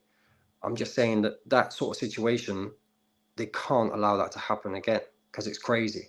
Michael Carrick is the only decent manager that's come in since Ineos have been here that I've actually enjoyed watching the football. The only one. And I think that's a problem when you're in, what are they in now, 3 years? That's a bit of a problem to me. It's 2 and a bit, isn't it? 2 and a bit. Yeah. The biggest thing. That's Mr. B. Mr. B at the bottom right, Brentford fan, and in the comments loads. I just wanted to get your take on like what's happening with Man United. That obviously the end of the season was a lot better than the start. But do you think in terms of players linked to Man United, do you think we're operating slowly, or do you think that we're getting deals done better? Because it's only May, so I don't want to be too negative at this point of the season that nothing's happened so far. Yeah, big up everyone, by the way. Sorry, I got watching Soccer Aid, guys, so I almost forgot about this stream, to be honest. You're kind of quite negative about your manager, and I was quite nice about your manager because I thought Brentford did well, but you want him sacked. So how do you feel about Man United and like keeping Carrick? Well, I don't know. Carrick's got a lot about him, actually, Rich. Actually, you mentioned Arteta and all that earlier on. I think he's got more about him than Arteta, and I think he will attack more than Arteta, to be honest with you. With 25% possession. Yeah. Well, I thought it was harder for us when we played you that second time, because when you had Amorim, you were all over the place. You didn't, you're easy to read. It was so easy to play against you lot, and then playing with Carrick there, it was so much harder. And I think you got a really good manager, and the guy knows the club, doesn't he? He's played for you lot before, of course, and he's got experience. He's been managing elsewhere. He managed with Middlesbrough, and I think abroad somewhere, didn't he manage as well for a little while? So, he's got some experience there. But, I think you looks like you're going to get these deals done fairly quickly by the looks of it. I know you're doing streams nearly every day, Rich. I see about all these transfers and that. So, looks like they're nearly coming, coming through the door, aren't they? Most of them soon. Hopefully. Otherwise, I'll have to backtrack loads. But I'm trying to be quite neutral. It seems that Man United, according to most sources, it seems that Man United are actually trying to get deals lined up, and then they're going to try and get these deals done a bit quicker. So I think we're going through the process. Everybody thinks that things are a bidding war. I think in reality, you now speak to the player first, find out if they want to join, then you go. There's no point Man United offering money for Anderson if Anderson has no interest, but you've got to find that out first. And I keep telling people, remember the Sesko situation. Newcastle offered Sesko more money. Newcastle offered Leipzig more cash as well. And Man United just phoned him up and said, you're coming to Man United. He didn't really answer the phone to Newcastle. So it doesn't matter how much you offer. Allegedly, that's a similar situation with Edison as well. Yeah, so I was just say thanks to Vicky as well for co-hosting the stream. So big up to you, Vicky. Always nice to chat to you. Yeah, thanks, Vicky. Nice one, Vicky. Do you think with Edison, people saying there's not clubs lined up for him, is it because they know he wants Man United? Is that a factor that we're not going to go in and we're not going to make Atalanta an offer without even speaking to him? So we're only going to wait till the player decides to join us, then make an offer. So I don't know. I think people are thinking transfers are happening in a different way to reality. In reality, you've always had to get the player on board. That's the first point. Yeah, for sure. I mean, I think he'd rather go to Man United than Newcastle or something at the moment, wouldn't you? Because they were pretty poor last season, let's be honest. And, I don't know how I said Don Howe, Eddie Howe. I don't know how he's going to turn that around next season. But, it weren't great, was it, from them? And I think they're going to lose a lot of players, aren't they, by the looks of it? I've always thought that about Eddie Howe, though. Eddie Howe, if you ever listen to how he breaks down a game, the press pretty much just agree with what he says, even if what he said didn't happen. I don't know if it's just because he's English or whatever. I just remember a game when we were at Bournemouth where we beat them 2-1. We had something like 28 shots and they had 2. And then at the end of the game, Eddie Howe was saying, I thought it was unlucky today because I thought we controlled the game. And it was like... And then the match of the day, boys went, yes, I think the Eddie Howe was unlucky today. And it was like, I was at the game. They literally shooting our half twice. And apparently they controlled the game. Yeah. Yeah, but, they haven't been great. And obviously you're going to try and I know you're getting Tonali. If that's still happening or whatever, I don't know. Well, you're in for him, aren't you? And we'll wait and see. I know Arsenal was supposed to be in for him as well, but I don't know if that's still the case. But I bet you know who's got a bet on it. But yeah, no, I think I suppose you want to go to the champions of England in a way, but then again, I think there's more happening with United myself, because I just think you look at Arsenal, they're so negative and boring, and That's just their fans, yeah. Yeah, and now they're banging on about, we won the Premier. Well, yeah, but you won it in a bad way, not entertaining. And I don't like seeing that. I like seeing entertaining football.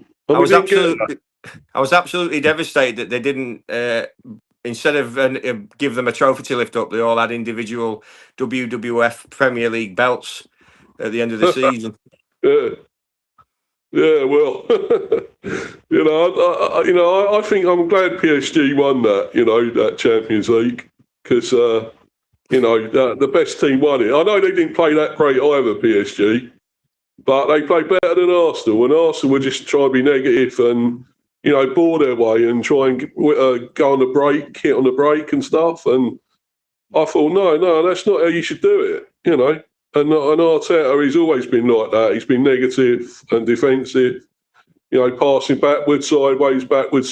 You shouldn't win a league like that, I don't think. No, there's only one way you're going to beat PSG, and Bayern tried it, and I don't think Arsenal have the weapon. I mean, I think they did well to keep it to 1-1, to be honest, because I thought PSG was so unlucky to be 1-0 down for as long as they were 1-0 down for, because they did create chances. Yeah, but I don't know. I still like the fact they won it, because a better, more entertaining team won it with better players, but they still weren't at their best. And I'm glad. Did you see what Ferguson said about it all? He said, well done, but, thanks for doing that, because you beat a boring, negative team in the final. So congratulations, Oh, well, that's Fergie all over, isn't it? Yeah, still hates Arsenal. Good. I tried to watch the final as a neutral, like I said at the start of the stream, but I ended up disliking Arsenal quite early on. It was difficult. the whole build-up was just something to behold, because all day on TalkSport, which I listened to on the way to work and on the way home from work, they were just like, oh yeah, they'll give him the trophy now, sort of thing. They didn't even realise PSG were taking part. I think Arsenal were lucky to have 11 men. I'll be honest with you. That was a second yellow, that penalty. That was definitely for me. It was. I thought it was, because I was watching it with my father-in-law, and we were going to leave after the match, so I was hoping that it would get finished in full time. And I was thinking at the time, when someone gets a stupid first yellow, and it's like, and you think, okay, that's going to cost him like wrong, because it was quite early on. Maybe it was a bit, I don't know. You could say it was borderline with the ref for like time wasting, but then when he did that foul, I was thinking he's not really played the ball. And I think the double jeopardy thing, it doesn't apply to a second yellow. And I was thinking that's a yellow card. He's basically taken the player down, lunged at it, and he's tried to get for the ball, hasn't he? Like the ball's tried to play it, but Kravis got the wrong side of him, so he's gone. Yeah. What I can do is I can poke the ball between his legs when the ball comes across, and he's just taken out his legs. And so for me, that's for me, it's the second yellow. So what you're all saying is that VAR again was looking favourably upon Arsenal for the 44th time this season. I hate VAR. I can't stick it. Do you know what it is? We used to have human error, and now we've just got delayed human error. Like, it's the same thing. You just delay. Yeah, it's awful. True. I don't like it, man. I've never liked it. They showed that replay of I can't remember who it was that went down, that they were trying to say that there was a potential penalty for Arsenal. That rubbish right winger who's gone to the World Cup. What's his name? He used to play for Chelsea. Yeah, him. And I was looking at thinking, Madueke. Yeah, you look at it. I just saw like two players that were arms around each other, both fell over. I was like, what do you get? That's nothing. I don't know what you give for that one. They'd have got that in the Premier League, though, wouldn't they? Possibly, I don't know. If it was a soft one, wasn't it? I was Yeah. just watching it, thinking, I don't know. I remember like 5-6 years ago saying I think they should bring in some sort of technology. I think the goal line technology has been good, apart from when Aston Villa didn't get relegated and we didn't get Grealish. In that case, they should have switched it on and done that's the only thing it's failed at.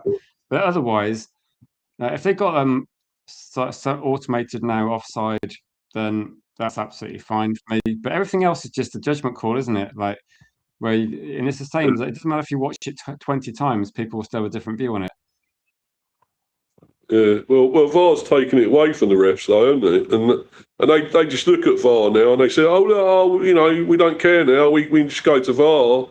Our decisions, you know, are all right. We're backed up. Instead of saying, oh, look, we made that call. We made the call, and that's it. You know, why are VAR getting involved when we made our call and we're saying what it is, and that's how it should be.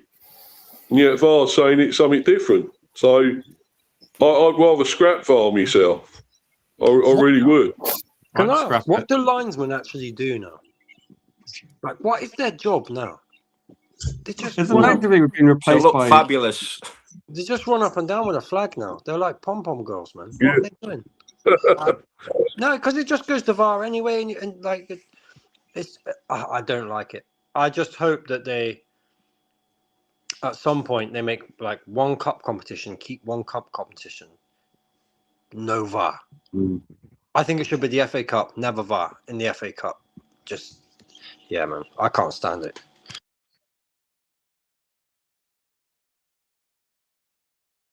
Yeah, we're gonna stay live for a little bit longer because we've got Mr. Helgi on and we've got Sebastian who was I think you were busy early on, Sebastian, but obviously we streamed for so long you're now available, so it's good to get you on. And Helgi, good to get you on as well. And big up to you guys as well. So you're joining from the Caribbean, Sebastian. I never remember exactly where you're from. Yeah, from Mauritius. Yeah, Mauritius. Yeah, so we've gone worldwide. We've got not quite as glamorous, but Helgi in Norway. Good to see you. You're Mr. B from North London, obviously. So we're going to go through. What do you want to say, Helgi, about Man United? Like, because obviously there's loads of news. I was away for a few days. I came back. Literally nothing has happened. Yeah, me too. I've been away for over a week now, busy with working about 14 hours a day and sometimes 18, sometimes 20, and then 4 hours of sleep and then on to the next. So yeah, I'm been a bit sleepy. But yeah, if there's something I want to say, there's not much I want to say or have on my heart because, you know, I feel like I've been saying the most things, but who is that up in the right corner? Is that Indiana? Yeah. I was listening before, and I agree with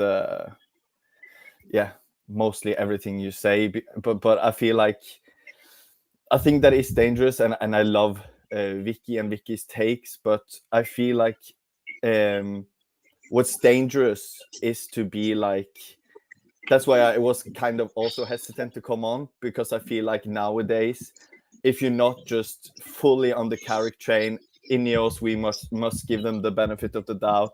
Everything is good. If you are skeptic about Carrick, you're negative, and stuff like that. It's really like, if that's the vibe that I can honestly say I won't be on this, not only this channel, but I won't be. Then there's no need for me to open my mouth, because if it's like, yeah, but shut up, we are top of the form table and Carrick, and if that's the only way we can think, then it's not for me to live in a world where either you're like blindingly trusting something, or you kind of, because I support Carrick, but you get my drift. Like, I feel like you either an idiot for not like, yeah, but look at what he's done and stuff. You're either that, or you're just basically an Amorim supporter, even though it's got nothing to do with it, or you're Sure, I negative. try not to talk about Ruben Amorim. It's literally No, impossible. I know, but yeah, that's kind of my view.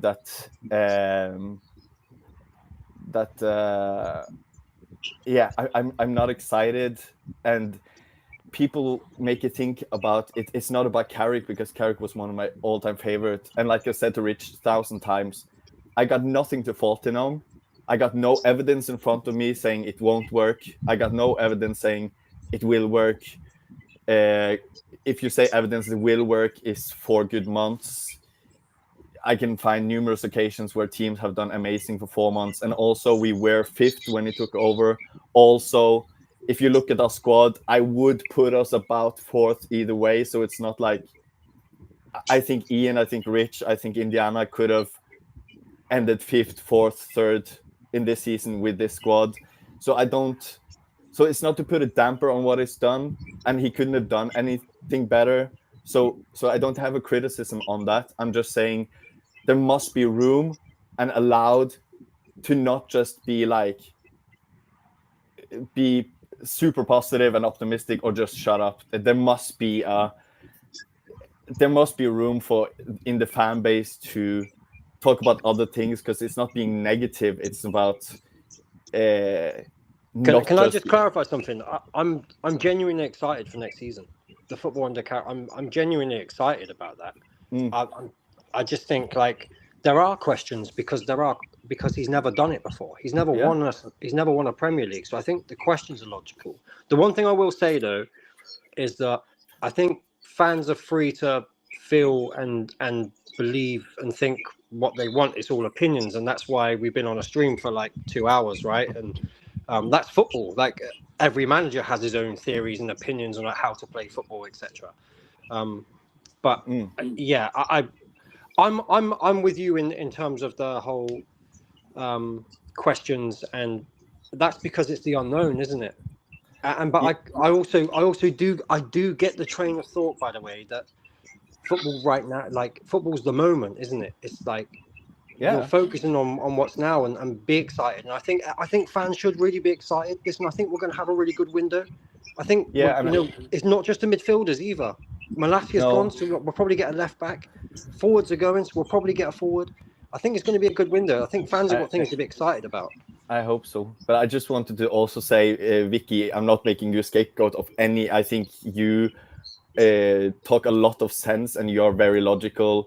So nothing negative about you. I just said your name because you kind of said like, but why do you have to put a damper? Why do you have to be negative? Why do you?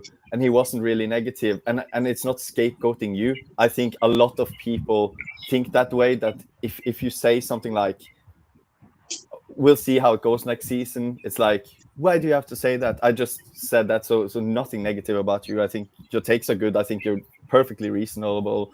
So yeah, don't be offended of anything I said.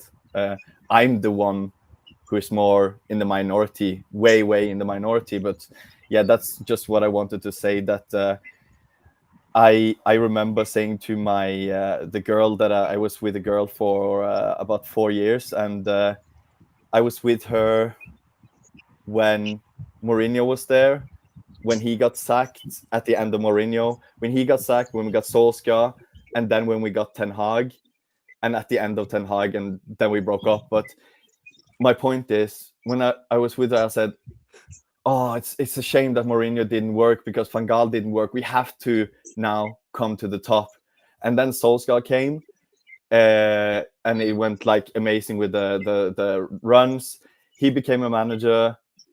And when he got sacked, I said to her, now we had Moyes, Van Gaal, Mourinho, and Solskjaer. I was like, I will be enthusiastic and hype myself up and be really excited about the next manager. But if that doesn't work, I will be pretty deflated.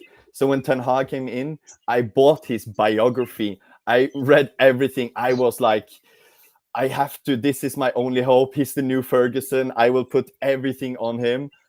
And when that didn't work, after that, I remember there was a moment I was like, will there come a new face in now and be like, yeah, I'll get United back to the top and talk good shit? And I was like, I don't care who comes in now. I can't. Van Gaal, Mourinho, it takes energy to be like, yeah, fucking go United. It takes energy to really be that way. So I was like, after Ten Hag, I was like, oh, it's so hard to love this team, to watch every game and really be in it. But let's see. And there comes in a charming Portuguese guy with a smile, and I was like, okay, I'll give him the benefit of the doubt. You got to be optimistic, haven't you? Because you never know what's going to happen. And I'll always back the manager. So I was like, I dragged on the last things on my shoulders. I went up that hill, and I was like, pointed the flag on the top of the hill, and I was like, okay, I'll use my last drop of energy to back this manager. And when that went shit, I'm sorry, I'm not going to. I think the Amarin Hill was like a bad one to end on, though, to be honest. Yeah. But did you break up with a girlfriend every time a United manager was sacked? No, it was the same. That's quite good, right? It was the same. It was the same through. But the point of what I'm saying about this story is that I'm not excusing for being a bit. How do you say it? You're saying your relationship with Man United managers has become strange because it's really hard for me now to be like, yeah, another rebuild session. Like it had to be something really like if we just went out now and bought Tonali, Anderson, just bought out Luis Enrique from his contract, and like, yeah, and Maresca, Xabi Alonso, Iraola, like there is a pocket now. We just really went for it. I would have been like, yeah, get in. But just the thing is, though, that might have just worked out worse, though, because that feels a bit like let's go. But for me, deviating massively. I'm just saying from my point of view, for me to get excited now, I'm not excusing for not being like, wow, we got the former Middlesbrough manager that did good for 4 months with owners like Wilcox who are shit and don't know what they're doing. Yes, let's get in. Like, I'm not overly negative, but I won't excuse for not being like overly excited because I can't fake it. I never will. I was thinking, Helgi, I was thinking the more boring the signing, the more boring the football players we sign, I think the better it's going to work out because we're looking at different things. We're not looking at like, oh, who's going to look great in an advert? Who are we going to flog loads of merchandise with? No, I agree with that. We're looking at like boring players like Gary Neville was boring, Scholes was boring. These are not personalities. That's what you want. You want football players that come in and win trophies. They can get some superstar status when we lift the Champions League. Yeah, but in the meantime, I'm not saying I want Sancho or Pogba. I'm not saying that. What I'm saying is that I don't see a problem with it. I think people were expecting something exciting. If we get Luis Enrique, what's Luis Enrique going to do with like some of the players Man United have got that Michael Carrick can actually get an effective performance out of? I'm not sure if it works out amazingly. I think Luis Enrique might be a guy you get in 2 or 3 years' time. And that's a different conversation. Yeah. I'm just saying. I'm not saying you are not right. I'm just saying my personal. No one's right, are they? That's the point. No one's right. No, but I'm just saying that would make that would make Helgi excited. I'm not talking about you all shouldn't be excited because United don't do what if Man United announced tomorrow we're getting Luis Enrique, change of plan. Luis Enrique is coming. I'd be like, what the hell's going on? Yeah, I'd be excited but worried. I'm just saying I think you've got a bit of MUFC PTSD. Like, yes, I'm really deflated. Is the word? Deflated. Yeah, in terms of like things going wrong with managers, right? Like, yes. So, can I ask you? Do you feel like it? Does it feel a bit different to you compared to like the previous managers that have come in? Does the vibe feel different from the club to you? 1000%, and it's nothing about Carrick, but this is the first time because United is. I'm a really like I'm not autistic, but I get really excited about every manager and like read what TV shows they watched when they were 9.5 years. Like every time I get so deep in it, and this is the first time I'm like. I'm not excited, but that has nothing to do with Carrick because if we went and got basically whoever, I would have been like, oh yeah, and he does the interview and be like, yeah, get back, Yeah, United yeah, back to the but top, I and then don't think whoever would have got us third place in the Champions League. You know, no, but that's I don't that's know. the argument. Yeah, That's why I almost can't come on a YouTube show nowadays with my opinion, because you all got the evidence that, oh, he did good, and I'm like, yeah, he does. I don't have anything. He couldn't have done anything better, even 1% in my opinion. Like nothing Carrick did could have been better in my opinion. Like you could say played a little bit better football, but oh my God, is he going to come in and play amazing football, win all the games, get into like live on this planet? So I know that's all I can say. I have nothing, because people think, oh, why don't you want Carrick? He did good, and I'm just saying that's just me, and I have no evidence, because it's so easy to sit and we did this, we ended third, and I'm like, yeah, that's amazing, but I just have a gut feeling it won't work, but I'm not allowed to say it because you have the evidence now, and I can't say the future. I personally think you are allowed to say it, Elgi. For you, if you had to compare Ole and Carrick, who do you think would have done the best job out of the two, based on the situation where they were just as United managers? Good question. Solskjaer had more wins and better wins than the PSG, but I will say Carrick, because like I've said to Rich, one thing I really like about Carrick is he has similarities between Ancelotti in the personality that I just think he don't get really high and really low. He's more of a manager than a coach. And I think United, like, imagine Bruno, Cunha. I've said this to Rich and on this show before, but like, imagine Cunha, Bruno, and Bumo, like really good players, right?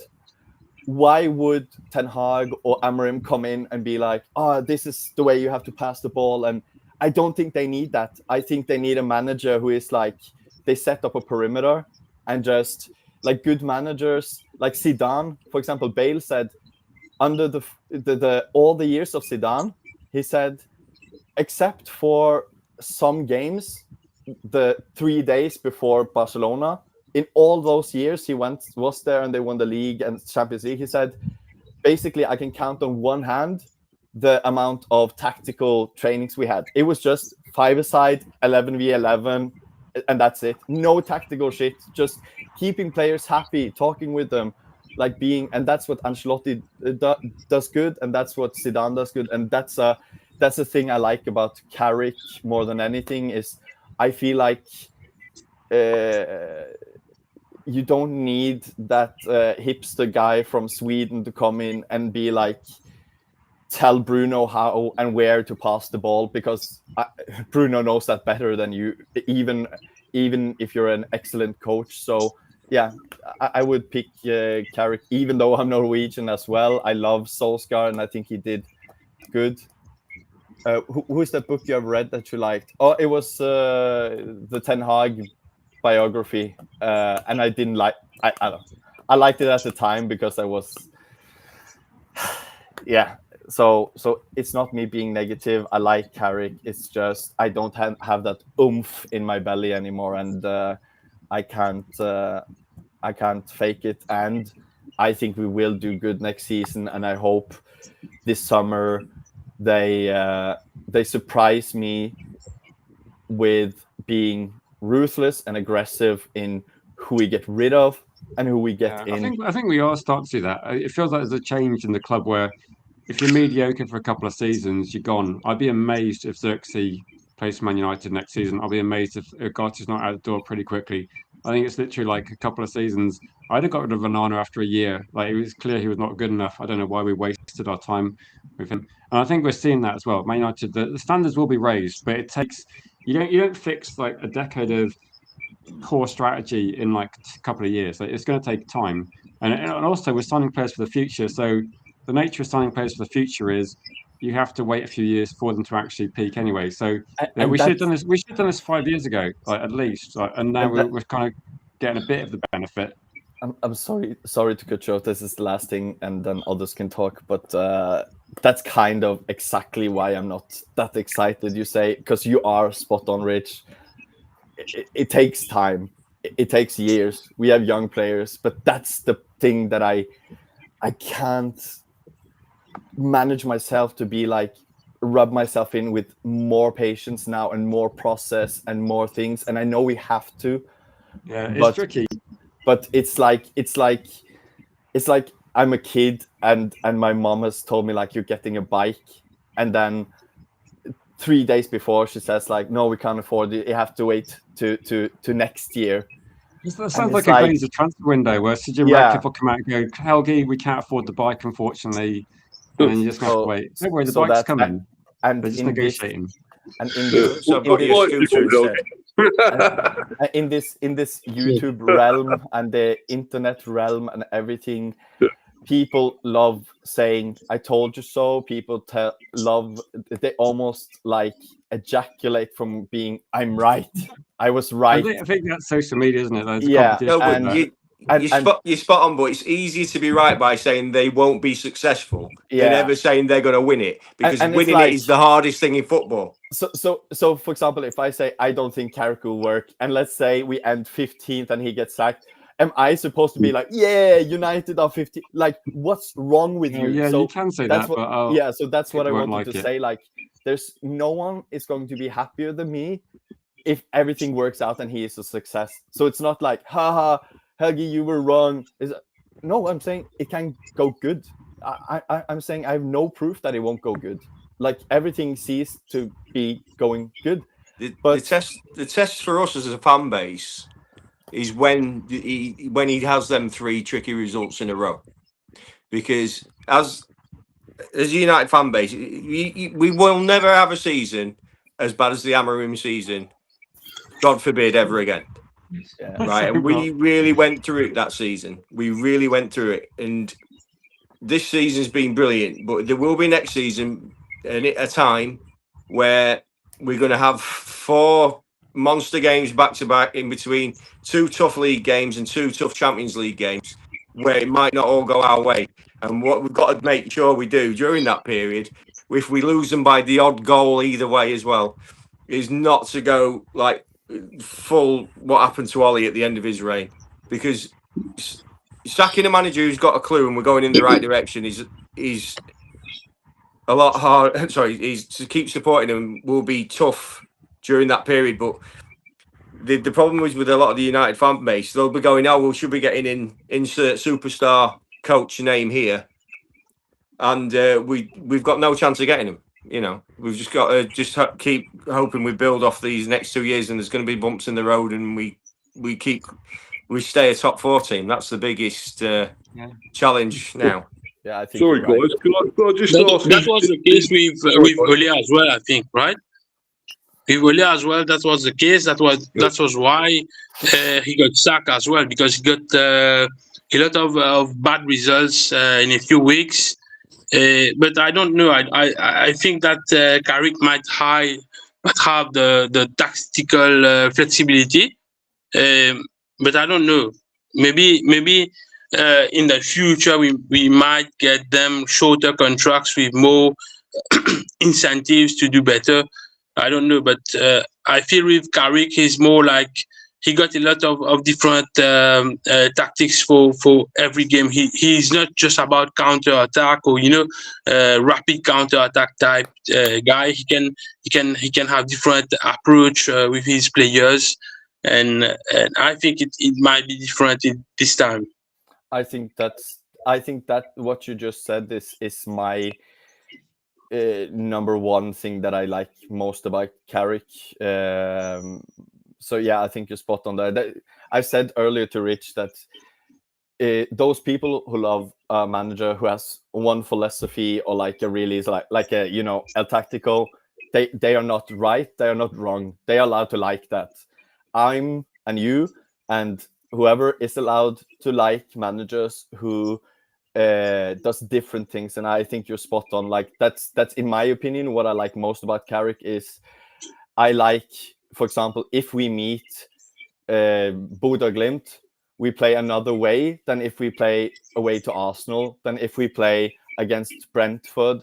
Because I personally, I don't like a manager that has like a philosophy that is really strict, because all the managers I've always loved over the years, no matter what league and level, the one thing they all have in common is they want to win, and that's it. So it's like you have to do different things against, and some will say, "Oh, Carrick don't got a philosophy," but I think a philosophy in football is winning. Also, it doesn't always have to be a formation or stuff like that. And yeah, imagine if, for example, Ian was a manager of, I don't know, Everton, and he met United. It's much harder for Ian than to set up against, for example, a Carrick than against Amram, because there will be the vulnerabilities. They will play this way. They will play these players. They will play in this exact way, and you can prepare for a week against that. While United, they might be like, okay, they're going to keep possession against us. We have to go low block, and then Ian comes on the pitch with Everton. They have this good plan, and then actually Carrick has been like, no, they expect us to be like holding the ball and take the lead. You know what? We're going to give them the ball and see what they can do, and then their head will be like fucked up. And I love that more about managers. So yeah, I agree with you, Sebastian. We already know Carrick like that. We already know that Carrick does this, and Carrick can do it in the Premier League because he was Ollie's coach, along with McKenna. Like it's widely known. The only coaching that Ollie really did was with the strikers. It was more about man management. So I think Carrick's a very good tactician. I really do. That's not what I question about him. I question more about managing the squad and managing the amount of games coming through, and that's all dependent as well on what comes through in the window. Which is why I said earlier, I'm not actually going to judge where we'll finish next season. I'm not going to try and guess, because I think the window is so important. But yeah, I don't actually have doubts about whether Carrick can compete in the league. I think there are so many other factors that come into it for me. But I think you should be excited. I think you should be, personally. I think see how the window goes. Hold off on everything. See how the window goes, and just maybe go from there. Maybe reassess it. Might be the way to go. I'm just hoping we do ourselves justice in the Champions League this time after the last experience. Am I in the minority? Because I think we'll do okay in the Champions League. I don't worry about that competition. I think we'll do really good in Champions League. I think we'll get through the group stage. Fine. I don't worry about the group stage. All people say is like, imagine Kvaratskhelia running at Dalot. That's going to happen one game maximum in the group. I don't think we might not even play PSG. I think people are just looking at the end. People look at the semi-finals and finals. I'm not thinking we're going to win it, but I think there's a lot of mediocre teams in the Champions League, and the Premier League is massively bankrolled. It's like Serie A in like 1988. Like the Premier League has got a financial advantage. There's a reason why Aston Villa. If Aston Villa didn't do it, I think Nottingham Forest would have whitewashed. They'd have battered that team easily as well if they got to the final. So I don't worry about the Champions League. I think there's a lot of teams there that there's obviously some elite teams in there, but I think an average Premier League team should get through the group stage in the current Champions League, because it's a bit diluted in quality. Yeah, no, I think also what Indiana said is also right, that I just think I really need mentally a bit of a refresh or something like that. And I've stopped offering therapy sessions since we started winning, Helgi. I switched to celebration streams from therapy, so I don't do that anymore. Yeah. No. So I think he's right. I just. Can you remember where we all was a year ago? Yeah, but if we compare to that, my a goalkeeper.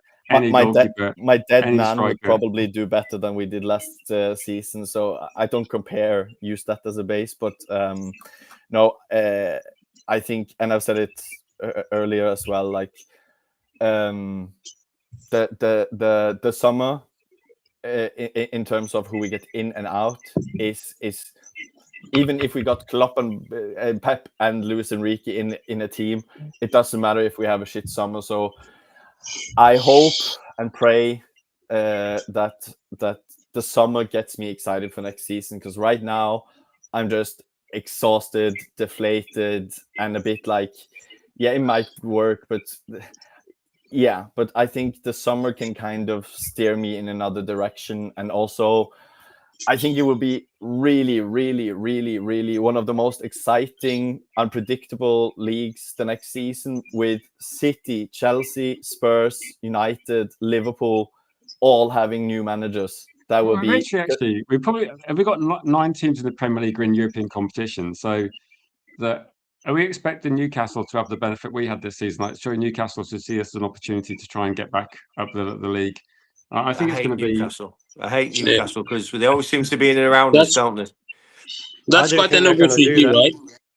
I don't think they're going to do that. I was speaking to a Newcastle fan who seems to think that they've not put players up for sale or such, but there's no sort of like holding players back if someone wants to come in from paid the right money.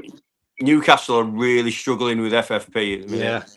Yeah. So I think they just almost doubled their money, I think, with Gordon. I think if they get like between... Oh, that is a shock, isn't it? Oh God, crazy. He's such an average player. For 80 million quid. His work, I think his work rate off the ball is underrated. But do you know what it is? Eddie Howe. He runs to the edge of the box and falls over. Yeah, but I think Eddie Hall does play that kind of back and forth basketball type, which is why I don't crash it on Tonali the way people do, because I think he's a very talented footballer, and I hope that we do get him. But it's like Lewis Hall, Livramento. You've got all these players that are linked with moves, and I think the club, from what I understand from that fan, are trying to, as long as they make profit on players, they're willing to sort of sell anyone and go down a sort of more of a Brighton route in terms of rebuilding. If we just spent 80 million on Gordon, I'd be as upset as I was when we signed Mason Mount. It's crazy, isn't it? And do you know what? That I said it. We know with the Rashford deal, you know that they've come out and offered 13 million. I think like the club. Really? Yeah, they've offered 13 million now from 25. I genuinely think that there's been a conversation between Rashford and Barcelona, and Rashford's going, no, I only want to come here, which means the club can't even sell him to Bayern Munich if they want to, because he doesn't have to go. Like, players always got a say, right, and where they go. So Man United are in a situation now where they've either got to pay Marcus Rashford 350k a week now because we're in Champions League, which messes with the wage structure, and keep hold of him. And I think they need to move him and Xerxes on in order to buy the forward that they want, or they take the deal from Barcelona, and that's why Barcelona have come in and lowballed them. Because why else would you do that? I agree. Do you know what I mean? Why would you do that? They bought Anthony Gordon for 80 million. Yeah, but they don't fancy Rashford. It's easy, and people have said that he's doing and good. They never have money, right? They never have money. Yeah, every time they don't have any money for any budget, and then just get Gordon for 80 million. Now they can't afford for Rashford. I don't understand maybe that's their transfer policy, to make us think that they have no money, right? No, but it's crackhead winning at the jackpot. It's just much easier for them to say that they don't want him. It's like some people say that kind of about the Rashford, they kind of defend it in a way, and I say, okay, flip your argument. I would say if they want him, they can get him like this. That's my counter argument. That but wages and stuff. Like, if they want him, they can get him like this, much cheaper than Gordon, and simple as end of discussion. Yeah.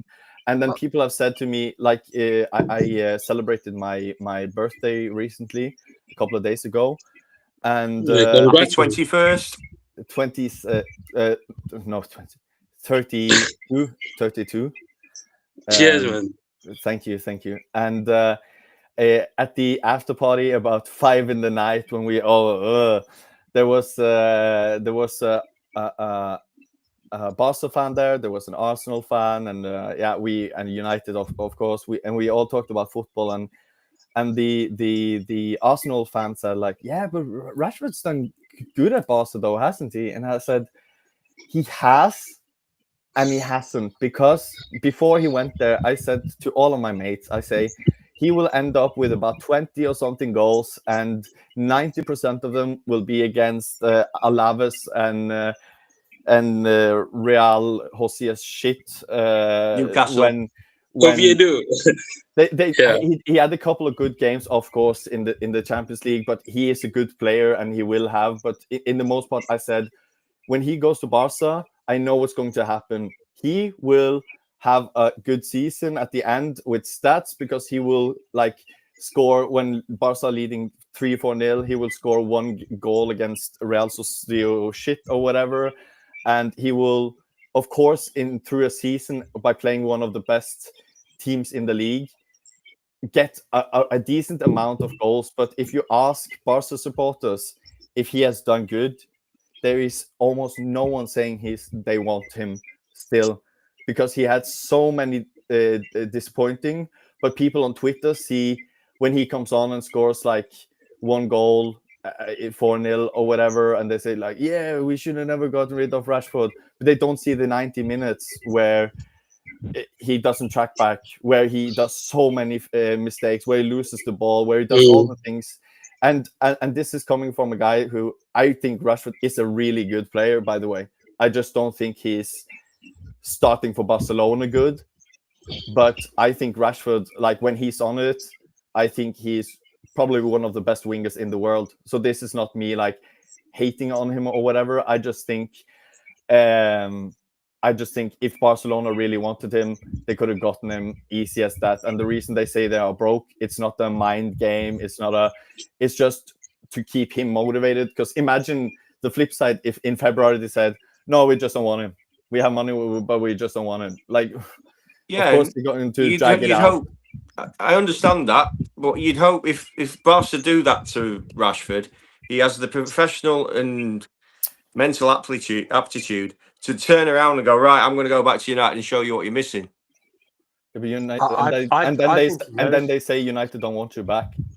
I think no. United, but he said he wanted to leave, right? He wanted to leave, right? He doesn't want to be at Man United. It's done there for him.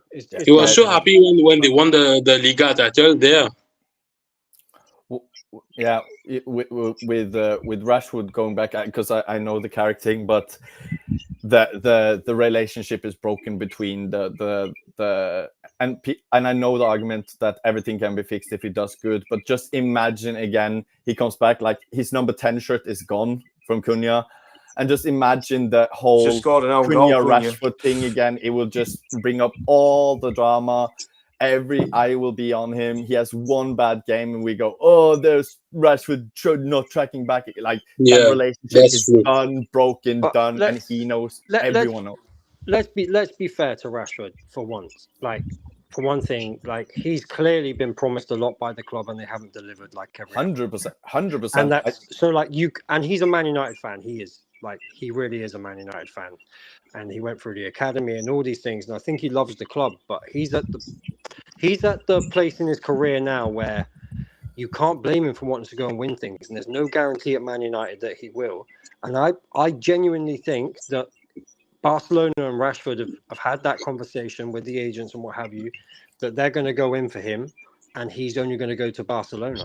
I think that's what's going to happen. And there is no other reason why Barcelona will go, actually, we'll spend 80 odd million on Gordon and we'll drop the money down to 13 mil for Rashford without them having assurances.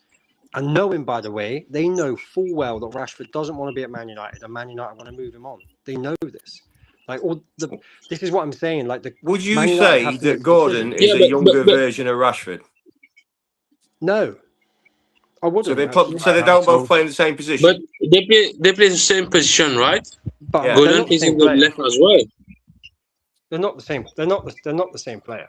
No. No, but they play the same position.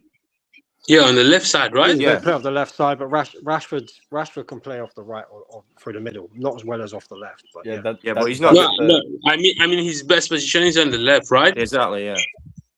Yeah, I think they've made their feelings well and truly known by signing a replacement who's younger, who plays in the same position.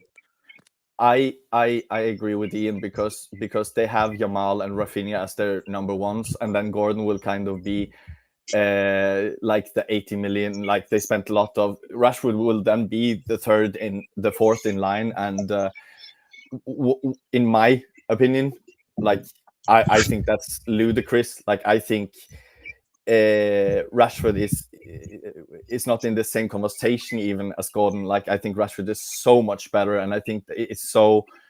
I'm not saying Gordon is shit, but I'm saying like Rashford. I am. Yeah, I don't think he's shit. I just think he's average, but I think Rashford, for them not to do that deal, that's cheap. Rashford, I think, is stupid. But then again, I'm not running Barcelona. Yeah, but that's very cheap, right? They definitely haven't moved on from Rashford. They haven't moved on because they tried to push for the loan first.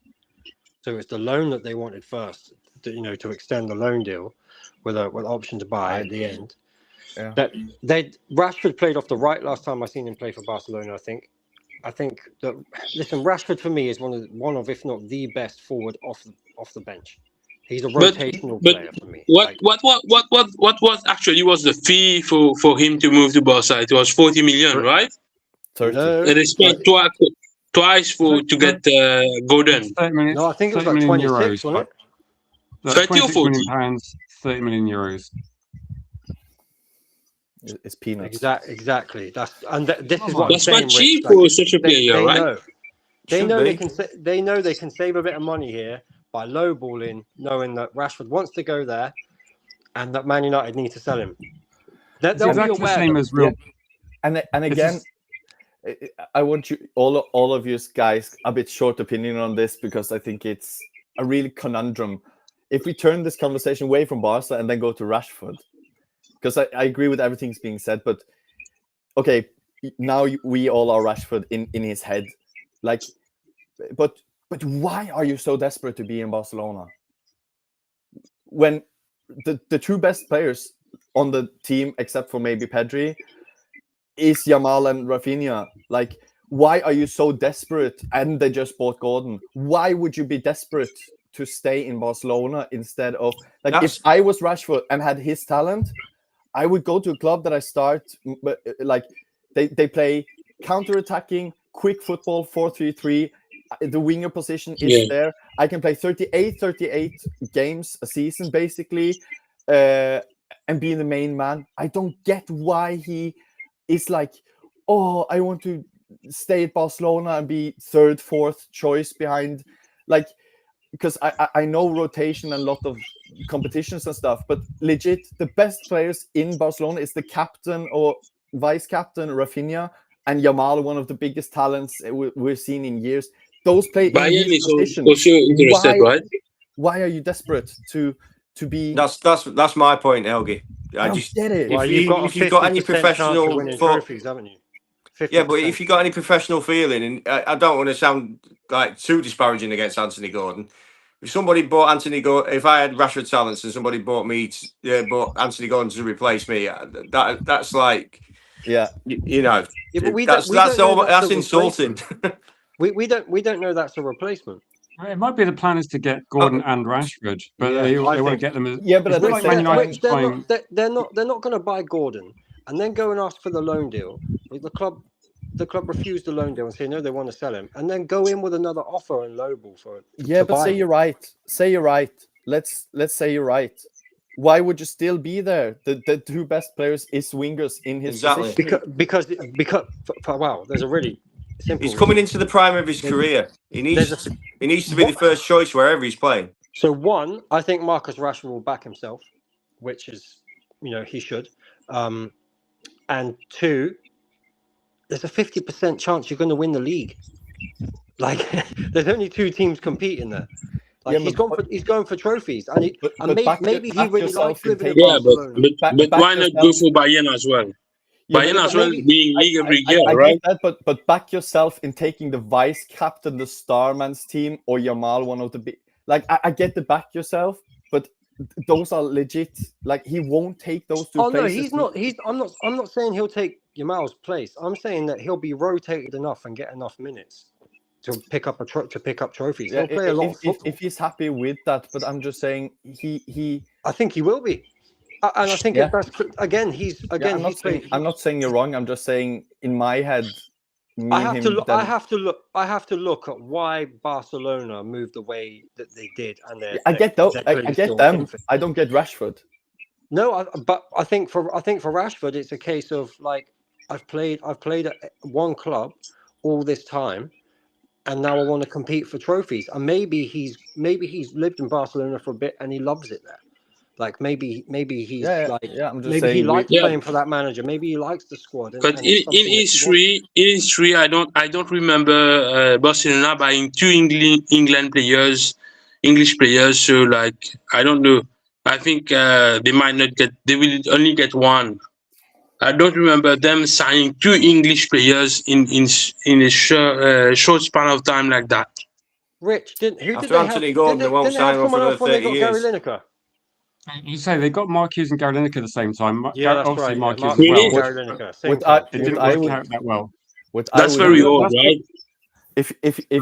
If you're smart, if I was Rashford, and I don't know if this is possible or whatever, because obviously I don't got the carbonara resources inside of football, but I would go to Bayern because they play a football that suits, and people will say, but Diaz is better, and I would say you're right, but like Indiana said, back yourself, and I believe Diaz is not that much better or whatever than Rashford, and I just believe if you go to Bayern with Kane, you know, when he's dropping down, and then you remember Son, and the Son and Rashford is pretty similar in that way, and I think they could have a really good time, and you know the level. You remember how good Sancho and Wirtz done it in Germany, and when they come to Premier League, so the level is a bit lower. I think that could be a good move for him. But then again, I predict if I was Rashford, I'd do the same thing.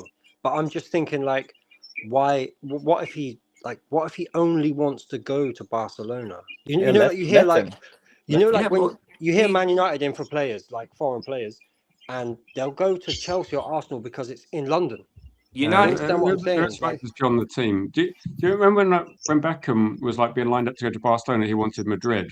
Yeah. At the time, Yeah. Barcelona probably had like that prime team, didn't they? They still had the players that were basically Spanish World Cup winning team in like early 2000s. But Right, and maybe there's factors like we're just looking at it in terms of like where does he fit with the other teams, the other players in the squad. But it's not just about football, is it? It's also about he's living there in the environment of the city. And if I'm in Barcelona, I'm looking at Munich. I've been to Munich. I've not been to Barcelona. There's got to be reasons as well that he likes the lifestyle. He likes the place. He's been in, he's in Manchester for a long time. He doesn't strike me as the sort of player that wants to jump around lots of clubs like Zlatan. If he's happy there, and he likes what he's doing. And again, who are we to say that he's not getting enough games? Maybe he's happy with that. Also, I think one thing that we all know without. I don't care who disagrees with me, but you all get what I'm saying when I'm saying brand Rashford is really important for Rashford, and I think there's a big, and I have no proof because I don't know him personally, but just how he is, I think he kind of also knows that he was really lucky getting that Barcelona with playing really poorly for United a couple of seasons. And I think there's a part of him that if he leaves Barca, he's really afraid that no big team will want him. And he thinks it's kind of beneath brand Rashford to go to a Dortmund or Leipzig or AC Milan, that he don't want that. And he wants to kind of keep the same profile that he has, because I think he had to swallow a bit of pride to go to Aston Villa,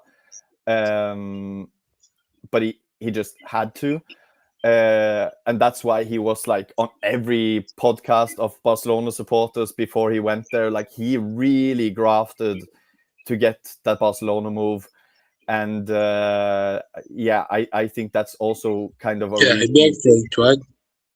I think he, I think he had to swallow a bit of pride, to be honest with you, because he was doing just as much, if not more, than Jadon Sancho. But Jadon Sancho was called out in the media for it, and he wasn't, because he's the most overprotected player we've had at Manchester United. Yeah. And that's the fact, because he was the brand, he was the face, whether people like it or not. That's what From they did. They made that mistake. from news I heard from Barca, I think Rashford did not agree to lower his wages as well, because Barcelona are always in financial issues. Even if they manage to get big money for certain players every year, so that's why I don't know. I think that's more about money for him in a certain sense, even if he already won the Liga last year, last season, I meant. But also, if I was Rashford, which I'm not, wouldn't you? I'm just because I really like I know it didn't work in United, and I was really angry watching his effort the last years, because he has been one of my favorite players of all years, and I know that, but I can put that aside because it's a cool player. He's really good and I'm just, wouldn't you wait also with the talk of Barcelona? If I was him, I would have been like, this is World Cup. Have an amazing World Cup with Kane back in front. It's a tournament, 6 games. Yeah. Just be the best Rashford. I predict, I've said to every one of my friends that I don't know if England will do good, but I've said if they do good, for example, reach the final or win, I predict Rashford, not Kane. I would predict Rashford would be one of their best players. And I know that's a stretch, but I just have a feeling that, he will be a nightmare in the World Cup if he's on it. And if I was Rashford, I would be fucking Rambo. That World Cup is going to be mine, and no one can stop me. There is Gordon on that left side. That place is mine. I'm going to crush those teams in the World Cup in counter-attacking. And after the World Cup, maybe it sounds funny now, but let's imagine if they win and Rashford has been amazing. He's probably one of the most hot names in the entire transfer market. For that price, that's my mindset. If I'm him, I wouldn't be begging on my knees and be a pretty boy and be like, Barcelona, please take me on loan or something. I would be like, how does it go? What? How does it go? I agree, but I don't think I don't really agree with Tuchel, his philosophy.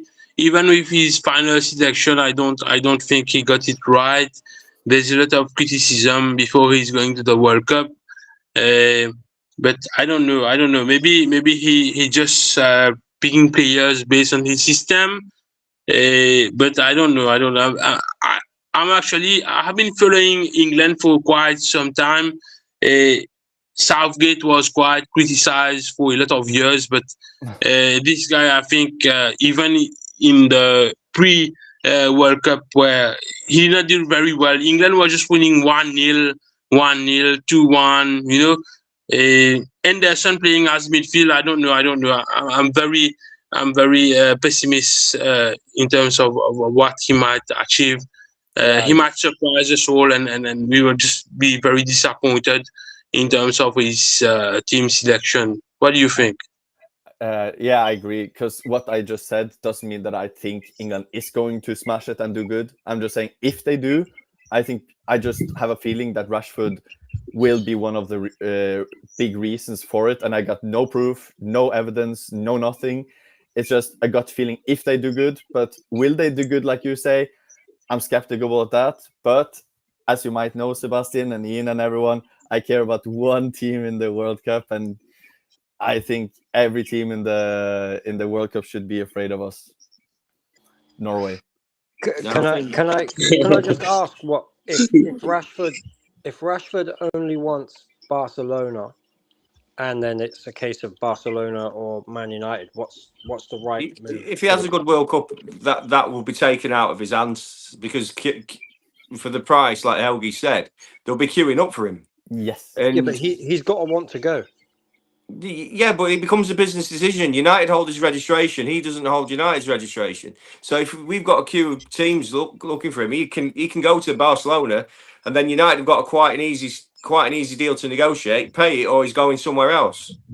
And it's it's not. That would be amazing, JR. That would be amazing if he has a good World Cup, and the situation flips to people coming in. Oh, I want, and we can say it's kind of like a house. If you're selling a house, and then you say, oh no, someone's already bid. You need to go higher. Because The problem is that all the power lies with Rashford, though, doesn't it? It doesn't matter how much another club wants him. It's a bit like Real Betis and Anthony. Like, we got other clubs would pay more, but Anthony wanted Real Betis. So no matter what happens, he's gonna. It feels like Who else wanted Anthony?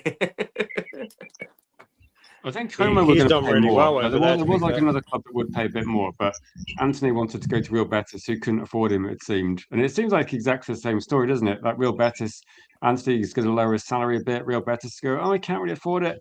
It's almost like we need to go, right, fuck it, cheap deal, but we're going to put a big sell-on clause, and wherever he goes, we make the money back later on. That's what I'm saying, Rich. That's It's almost as if Barcelona have got those reassurances from Rashford that he only wants Barcelona, and that's why they lowballed the bid. Do you understand what I'm saying? Like there needs to be some reason why they've gone in with that, which is why I'm asking, what's the right move for the club? If it's either getting the wages off the books and selling them for the 13 to 20 mil, or keeping them at the club, what's the right move? Super good. We move them on. Super good point. A cheaper price, but we put some clauses and add on something in the contract, which means we get the same amount of money, but it just takes a bit longer. There's got to be a way of doing it, like whether it's going to be a sell-on fee or there's going to be some add-ons depending on what happens in a year's time. But Rashford's going to still have another move, or if he signs a new contract with Barcelona a few years down the line, we get some kickback from that. With India, actually, one question to all of you: Do you think Rashford actually has a way back to United? No. Because he said he wanted to leave, right? He don't want it. He wanted to leave, yeah. I think with Ineos and Manchester United, it's very important not to take backward steps, regardless of anyone's opinion. I think when a player leaves the club, that's it. You're gone, and Man United are looking to rebuild. I don't think we've got a team that's going to start bringing in players in the late 20s and thinking, right, what can we imagine if he comes back and you have Cunha on his position with his number 10 shirt, and they Dogu, right? And Dogu as well. It's a good player. I just don't think that Ineos would do that. I think it would be Rashford is. I think Rashford said it, didn't he? He basically said that he's been made a lot of promises, and the club didn't keep up with it. And that I agree with. So I don't think everything. No, it's true. They did. Yeah. They, like 100%. So he feels like how old is he now? 27, 28? How old is he?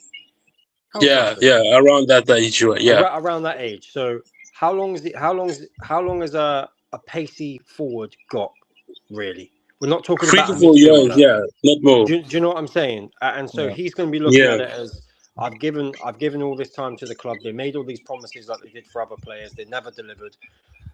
Yeah, I want to go and win trophies. I think it's like I had like one of my best female friends and one of my best male friends. They got together. They're both amazing people, but for some reason it just didn't work, and it's kind of both faults, and I feel like that's the same with Rashford and United. Like I think Rashford has some of the blame, and I think the club has some of the blame, and of why it didn't work. And it's just a relationship now.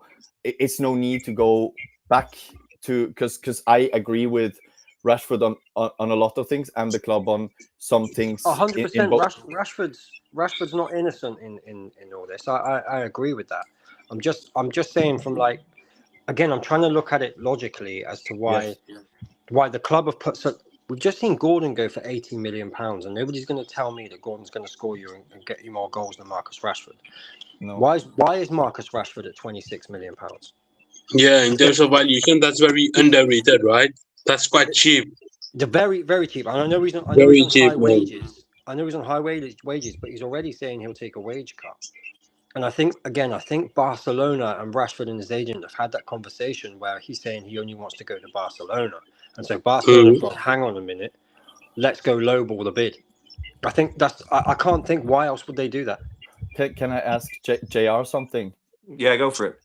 So, what's the word in English? It's something in ambi. To be or if you like, no, ambiguous. Ambiguous. To be like ambiguous, isn't that a word where you like not on either side? Yeah, ambiguous. Yeah. Is that a word? Yeah. Yeah. So when Indiana was talking about the Barca and Rashford, I was thinking. So my question to JR is: now you're the board of United, and you have a pretty no nonsense type of personality. Like, you either do this or you don't. Like, I don't want to be your B word. Okay. Why is it up to Rashford to decide? Because my question to you, JR, if you were the board, what would you say to Rashford in this case? Would you let him be like, because I know I, for example, would have been like, Rashford, I know you want to go to Barcelona, but you going there for 13 million or whatever, it's just not happening. And if you're like, no, but I just want to go there, it's not happening. You're in the reserves. Like, I am not. Why are United finding themselves in this position? They're being bullied by Barca, obviously. And Rashford. Yeah, but so both of them are trying to get their mutual gain from both of this. So you've got, I mean, this is where Sir Alex was amazing, because he had this a couple of times in his career. But yes, you essentially. What would you say to Rashford? No, I'd do what you said. I'd go to the World Cup, and then I'd invite offers from every other big team in the country, in the world, to really annoy Barcelona. Rivals, you name it. Because why do we have to? No, because we've been ran by weak leadership. Have to keep him happy? It's not. I would say, Barca pay what we want, or you won't go there. Find another club, and he would be like, no, but I just want to go to Barca. That's a shame. I'm not your dad. I'm not your mom. But this is where the board at United have to stay strong, because we have had weak leadership, and the fact that it's got to this stage is because they think they can do it, and they think they can bully us and get everything down, and Rashford can get everything his own way. And the ultimately, I'd be explaining to them in as big as in terms of Big Sam is, we own your membership. Yeah. If Barcelona want you and respect you and think you're as good as you are, they'll pay the 40 million. If they don't, we're going to sell you to somebody else who will. Or we're not going to sell you. Yeah. Yeah. If I was leading United, one of the biggest clubs and organizations in the world, I would not be. Let's say, because I am not a powerful, mighty person, but imagine I would not be like, okay, we'll just wait and see if you get the dream club you want. Like, I don't care if Rashford's happy. I care about United. I want him moved on. I want money for new players, and I don't care. Obviously, I care in the human aspect, that if he wants to go to Barcelona, I try to make it work. But I just don't know why United is the bitch of Rashford. I don't know where Barcelona have got the balls, to be honest. And that's where I come from with this at the most. He's like, this is all from, I'm guessing, their angle. They've not just done this to United. They've done it to Atletico Madrid, and they've done it to other teams before in the past. And Juventus are good at it as well. So it's a case of having strong leadership at the club, and you tell because it's obvious that the agents got together with Barcelona, and they're wanting to manufacture their own little deal. Yes, which they'll have favours and everything else there. And what you've got to stick to your guns and say, that's not going to happen. And if you're saying you're not going to, if you're saying you're not going to work for us, if you do end up coming back, then that's another conversation you have to have after that. But there's no way, if they're not going to pay the deal which had been previously agreed, there's no other way than he's going to end up back at United, and then we're going to be looking for the highest bidder anywhere else. Because, and if he doesn't think that's not going, if he thinks that's not going to happen, you know, there's, like you were saying, there's going to be some retribution on the back end of the deal with Barcelona. Absolutely. I think it's a text message on 4 sentences that is really like, make the deal with Barcelona for the price we want, or we won't accept it. We won't go lower than this. You have to find another club. If you don't find another club and stay stubborn, you're in the reserves next season. That's your 3 choices. Either make a deal with them, find another club, or reserves. Point. And my best regards, Helgi. That's the whole. That's the whole. Signed, JR, Rich. Yeah. No, I was gonna say we're gonna have to wrap up quite soon because it's been really quite a long stream. But no, I've just been listening to you guys talk for the last 20 minutes and thinking, yeah, I hope they get it resolved sooner rather than later, because it's just been dragging on for ages. It feels a bit like we just picked the worst club to deal with, and Barcelona know what they're doing. They're just trying to piss us off until we just go, right, here's a better deal. Before we wrap up, though, any thoughts you want to talk about that are not Rashford related? Because we talked about Rashford for an hour. Before we finish, I will be live tomorrow, hopefully covering something. And I would say, I did see the story this afternoon about 30 million offer for Rashford, and I thought, I'm not going to talk about that because people just get pissed off and angry. So it's, again, it's inevitable, isn't it? You can't avoid talking about it. But it's probably going to be a long, drawn-out story, unfortunately. I can end it with a non-Rashford thing for me. I can say the transfer window will dictate my mood. And let's pray for the first time ever in the club's history that we are proactive, aggressive, ruthless. Malacia goes out, Xerxes go out, Ugarte go out. Like I obviously we won't get rid of Mount, but yeah, you got to keep some players, Helgi. Like we've got to have at least a squad. Yeah, but why do we need him? He doesn't play either way. So I would say that in terms of the players that can leave, I would move on the players that never get chosen by Michael Carrick. He doesn't rate them. We don't rate them. They don't. Xerxes doesn't feature in a matchday squad if you've got credible options. Nor does Ugarte. So and Malacia as well. He's gone. He's already gone. So, I just feel like if we're getting a new left winger, which is reported by all the journalists that is one of the highest priorities after the midfield. I just feel like we have Cunha, Dorgu, and maybe then the new there. We have Mbumo and Ahmad on that side, and we have Bruno who plays every game, every 90 minutes. We don't need Mount anywhere of those. And we have JJ Gabriel as obviously just a talent who can play those random cup games, 5th round or whatever. But I just feel like if we were really ruthless, we would get rid of Mount because of the salary, because I know we can't get rid of everyone, but at the same time, he doesn't ever play.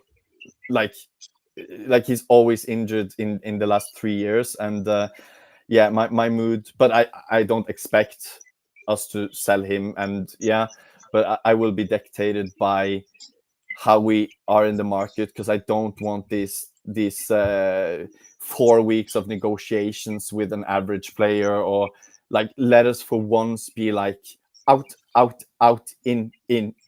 That's what I want. That's what gets me excited. And I think the problem there is when it comes to the forwards is that they're relying on player sales, including Rashford. What did you say? I think when it comes to buying the forward, whether it's a striker or a left winger, I think that comes down to the selling Højlund, who's gone now, Xerxes and Rashford moving out. I think they're relying on player sales to go and get those, and and I think Barcelona know that. So I didn't really want to go back to them because we kind of covered that, but I think that's a bit of a problem. I think we'll get a left back because Malacia's gone, and we need one, right? And I think we're relying on Ugarte to be moved out in order to fund other things. So I think player sales are actually really important. How quickly we can move them out is going to really help us. But I think We'll do I the can same say- as last year, in my opinion. There'll be someone last year's books and someone next year's books. So there'll be some start the window and some end, in my opinion. I can say that one player that would get me, like I talked about being deflated and stuff. There is one player, especially if we get him or someone in his position, but especially this player in this position, then I would be like, okay, Ineos has exceeded my expectation, and that is if we get Lewis Hall. If we get left back, Hall, right? I would be like, oh my god, then I would be excited for next season. I think they'll want between 60 and 65 mil for him. Yeah, give it or whatever, or just another left back. And but the England coach doesn't even rate him. That's quite a but he rates surprise. Dan Burn. Yeah, and he selected Spence from Tottenham, man. Come on. No, what's the problem with him? No, but that's good for us. He can recover when they got international games. Yeah. That's a good thing for us. But in terms of England, that's quite sad. But it doesn't have to be him. It doesn't have to be him. But just if we get, I think we could get him because of that reason. Like, say, look, if you play for a proper club like Man United, you get an England team.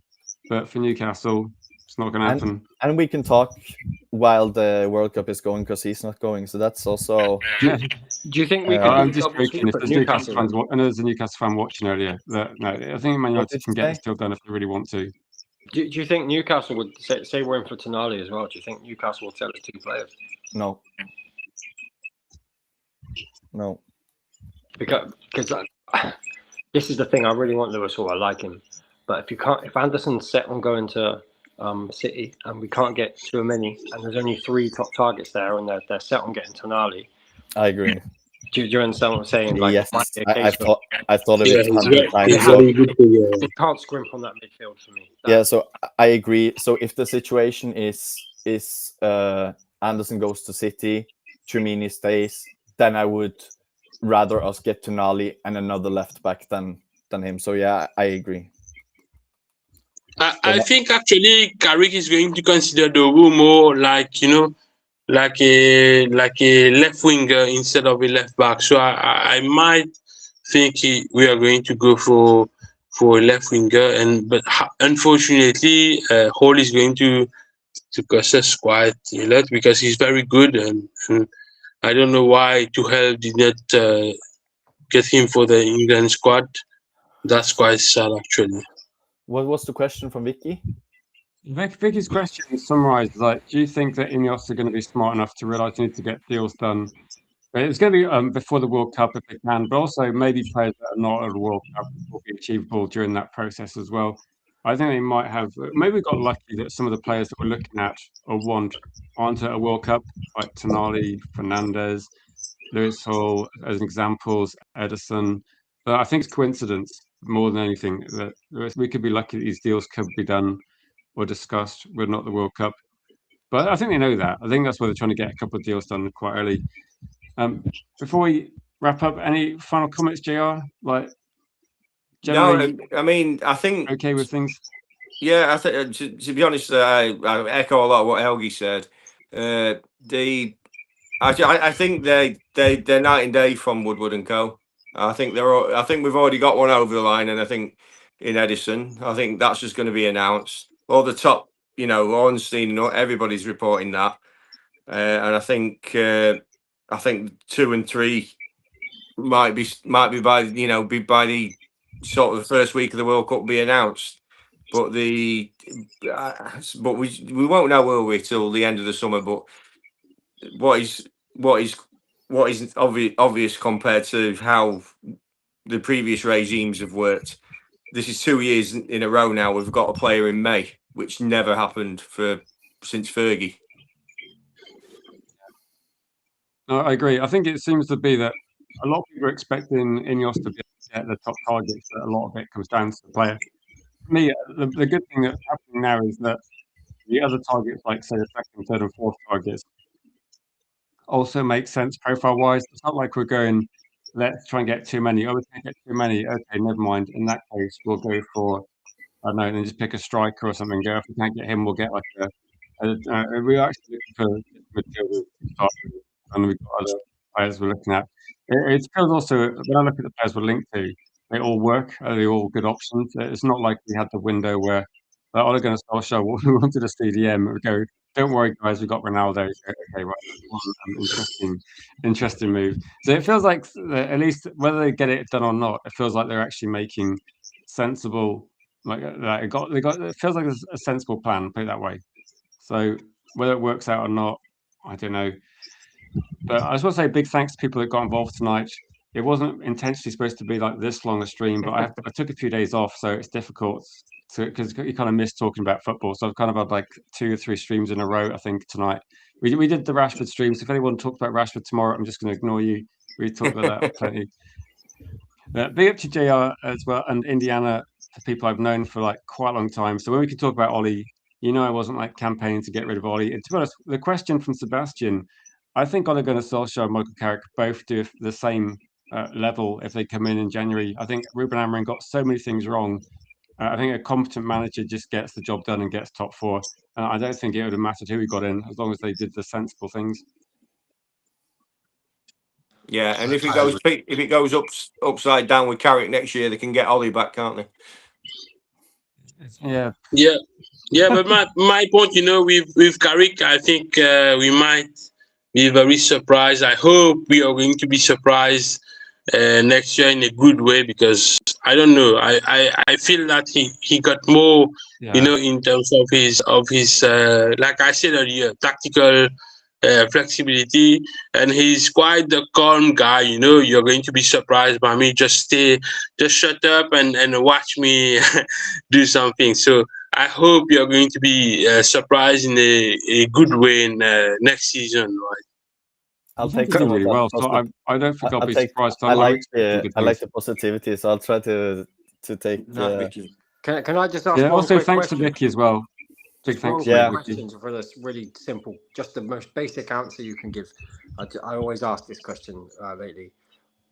What's Dorgu's position in your opinion? Just go around the room, just real quick, not long ones. Just give me the position. Bowler. Left winger, right? Left winger moving forward, absolutely. Just where you see him as a player. It's just it's an Yeah, left wing. I don't see him like a left back. He's more like maybe like a Cunha replacement. He's so good, man, on the ball. I'm so surprised by him. So I think he's a left winger, according to me now. I think he's too good a finisher to play left back. I can do this. Yeah. I think my answer is too long, so I'll just shut up. I'm going to say put him in left wing, attacking position. I just like players that can strike the ball, and I think he's got finish, which I get frustrated when I see so many people that are just shit in front of goal. It's just so annoying that there seems to be no. The only thing I can say about it is just that we have never seen him play left back. No, only in Serie A. We haven't, because that's true. When he played, the struggle with playing with people who on the Amorim wing back, you could clearly see he was like, okay, but if I overcommit now, I'm fucked in the back. So he was a bit hesitant to go forward. But if he stayed too defensive and just watched his back, he wasn't really getting forward, and he wasn't comfortable with that. I think if he gets like, this is your job, I think because you all are right about attacking things, but I think how amazing wouldn't it be to have him, the physical, the pace, the rawness, like he's still young, he can learn because I get the defensive things. Like I saw him being a bit, like everyone did, a bit shaky, but I think that's like he played in our team with Amorim that didn't go well. And it's like, okay, if I go forward, but then I lose the ball, wow, that's risky because there's no one behind me. So he was afraid There was a lot of gaps in that team that made everyone really vulnerable. Awkward. It's a very, very awkward position for a footballer to play. Is that if you're not comfortable by finding the right balance between attack? I think if he gets your left back, and then you have the right wing of the left winger there, it's a defined role and it's much easier. So I would say I'm not 100% sold on him as a left back, but we cannot say he's not a left back with him not playing one game for United as a left back, because Shaw has played all the games as left back since Amorim was sacked. But if I may, Helgi, I would just shortly. I think he showed more qualities when he played, a little bit further in the lineup, like left wing back.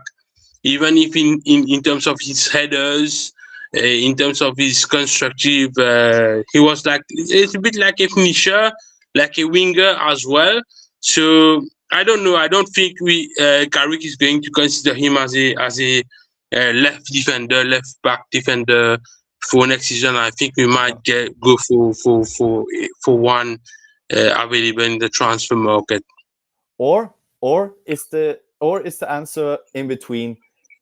Is the answer we, for example, buy a Lewis Hall or a left back, and we have Cunha, for example, and he can play both, kind of like sometimes, okay, we have injury there, he can play like, does he have to be either one?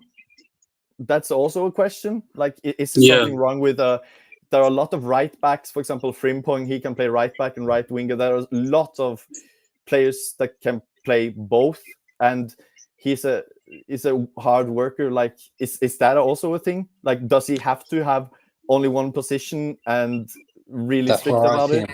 That's where I see him, and that's why I asked the question, because I see him as that squad player that takes you to the next level by being effective in different positions when he needs to come on.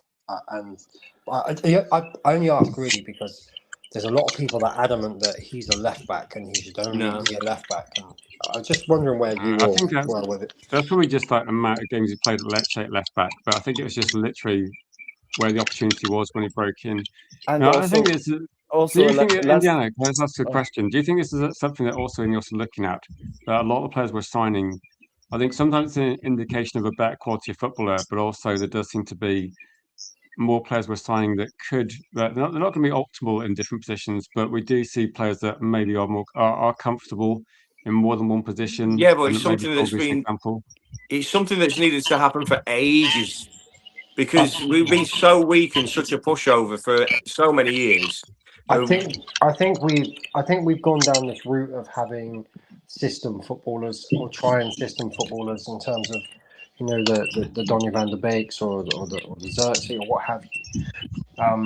And getting adaptable footballers is one thing, but getting adaptable footballers that are willing to work in different positions, like Cunha, Dorgu, who's played on the left and the right, and I think if he was asked to, he would play left or right back if you asked him to. But how good he would be, I don't know. I do think he's a bit suspect defensively, positionally, but that's yet to be seen. Bruno Fernandes clearly, Mainu clearly, and that's why I want Tonali again.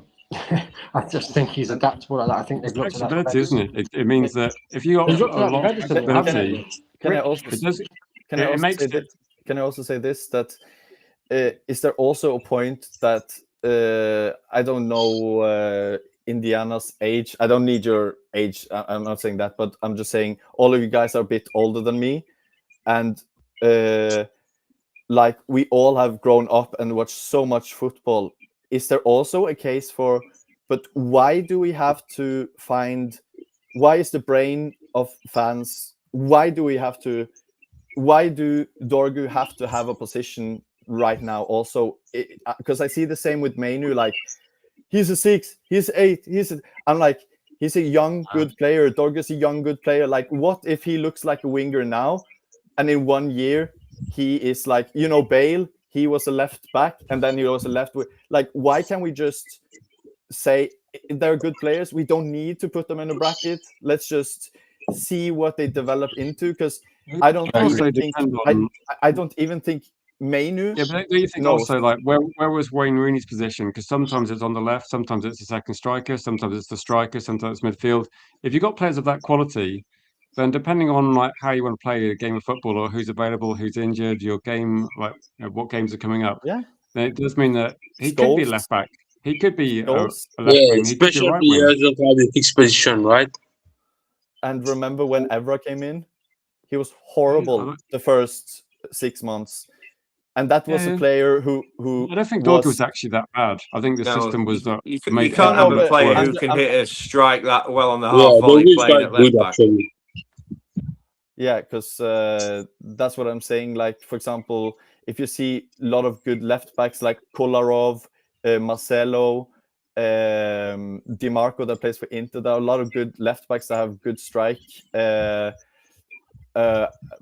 I also see, for example, Ian's, that he is really good offensively. But I'm just saying,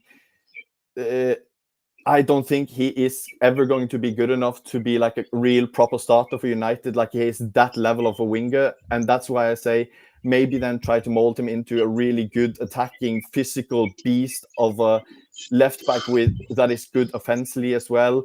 And if that doesn't work, keep him as. So I'm not saying anyone's right or wrong. I'm just saying they are really young, and who are we to?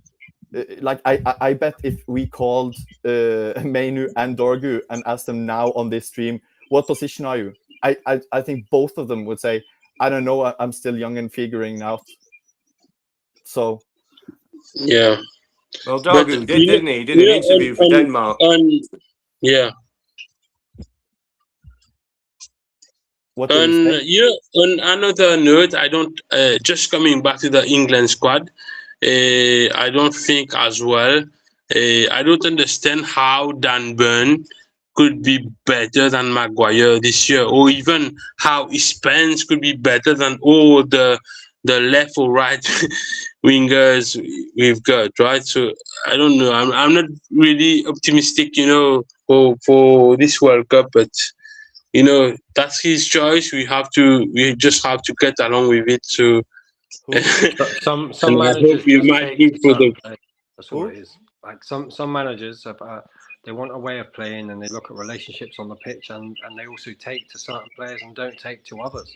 Like, it's, I don't think anybody would have picked that squad really to go to England, because you would look at the best individuals. And I'm not saying he's made the right choices or anything, but he's clearly made decisions based on what he feels will create the best dynamic, whether that's on the football pitch or off of I it. actually agree with absolutely every player there, except for Dan Hall. Burn was the last name I expected to hear. I'll be honest. I agree with everything except for Hall, because or maybe Gordon, but I agree with.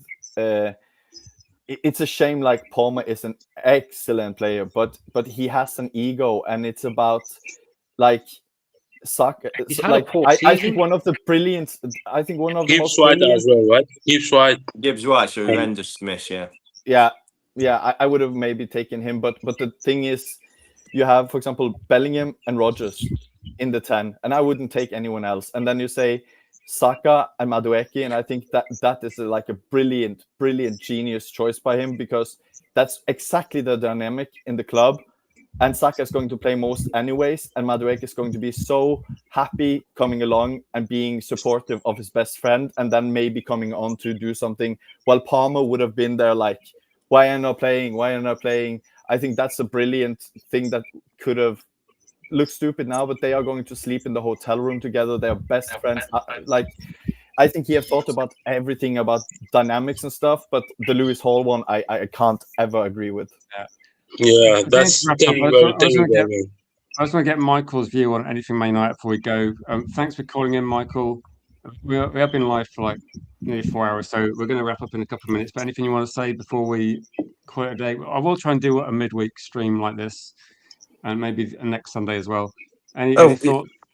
Oh yeah, sorry. No, I meant to join earlier, but I've been studying for the LSATs. So, oh fuck.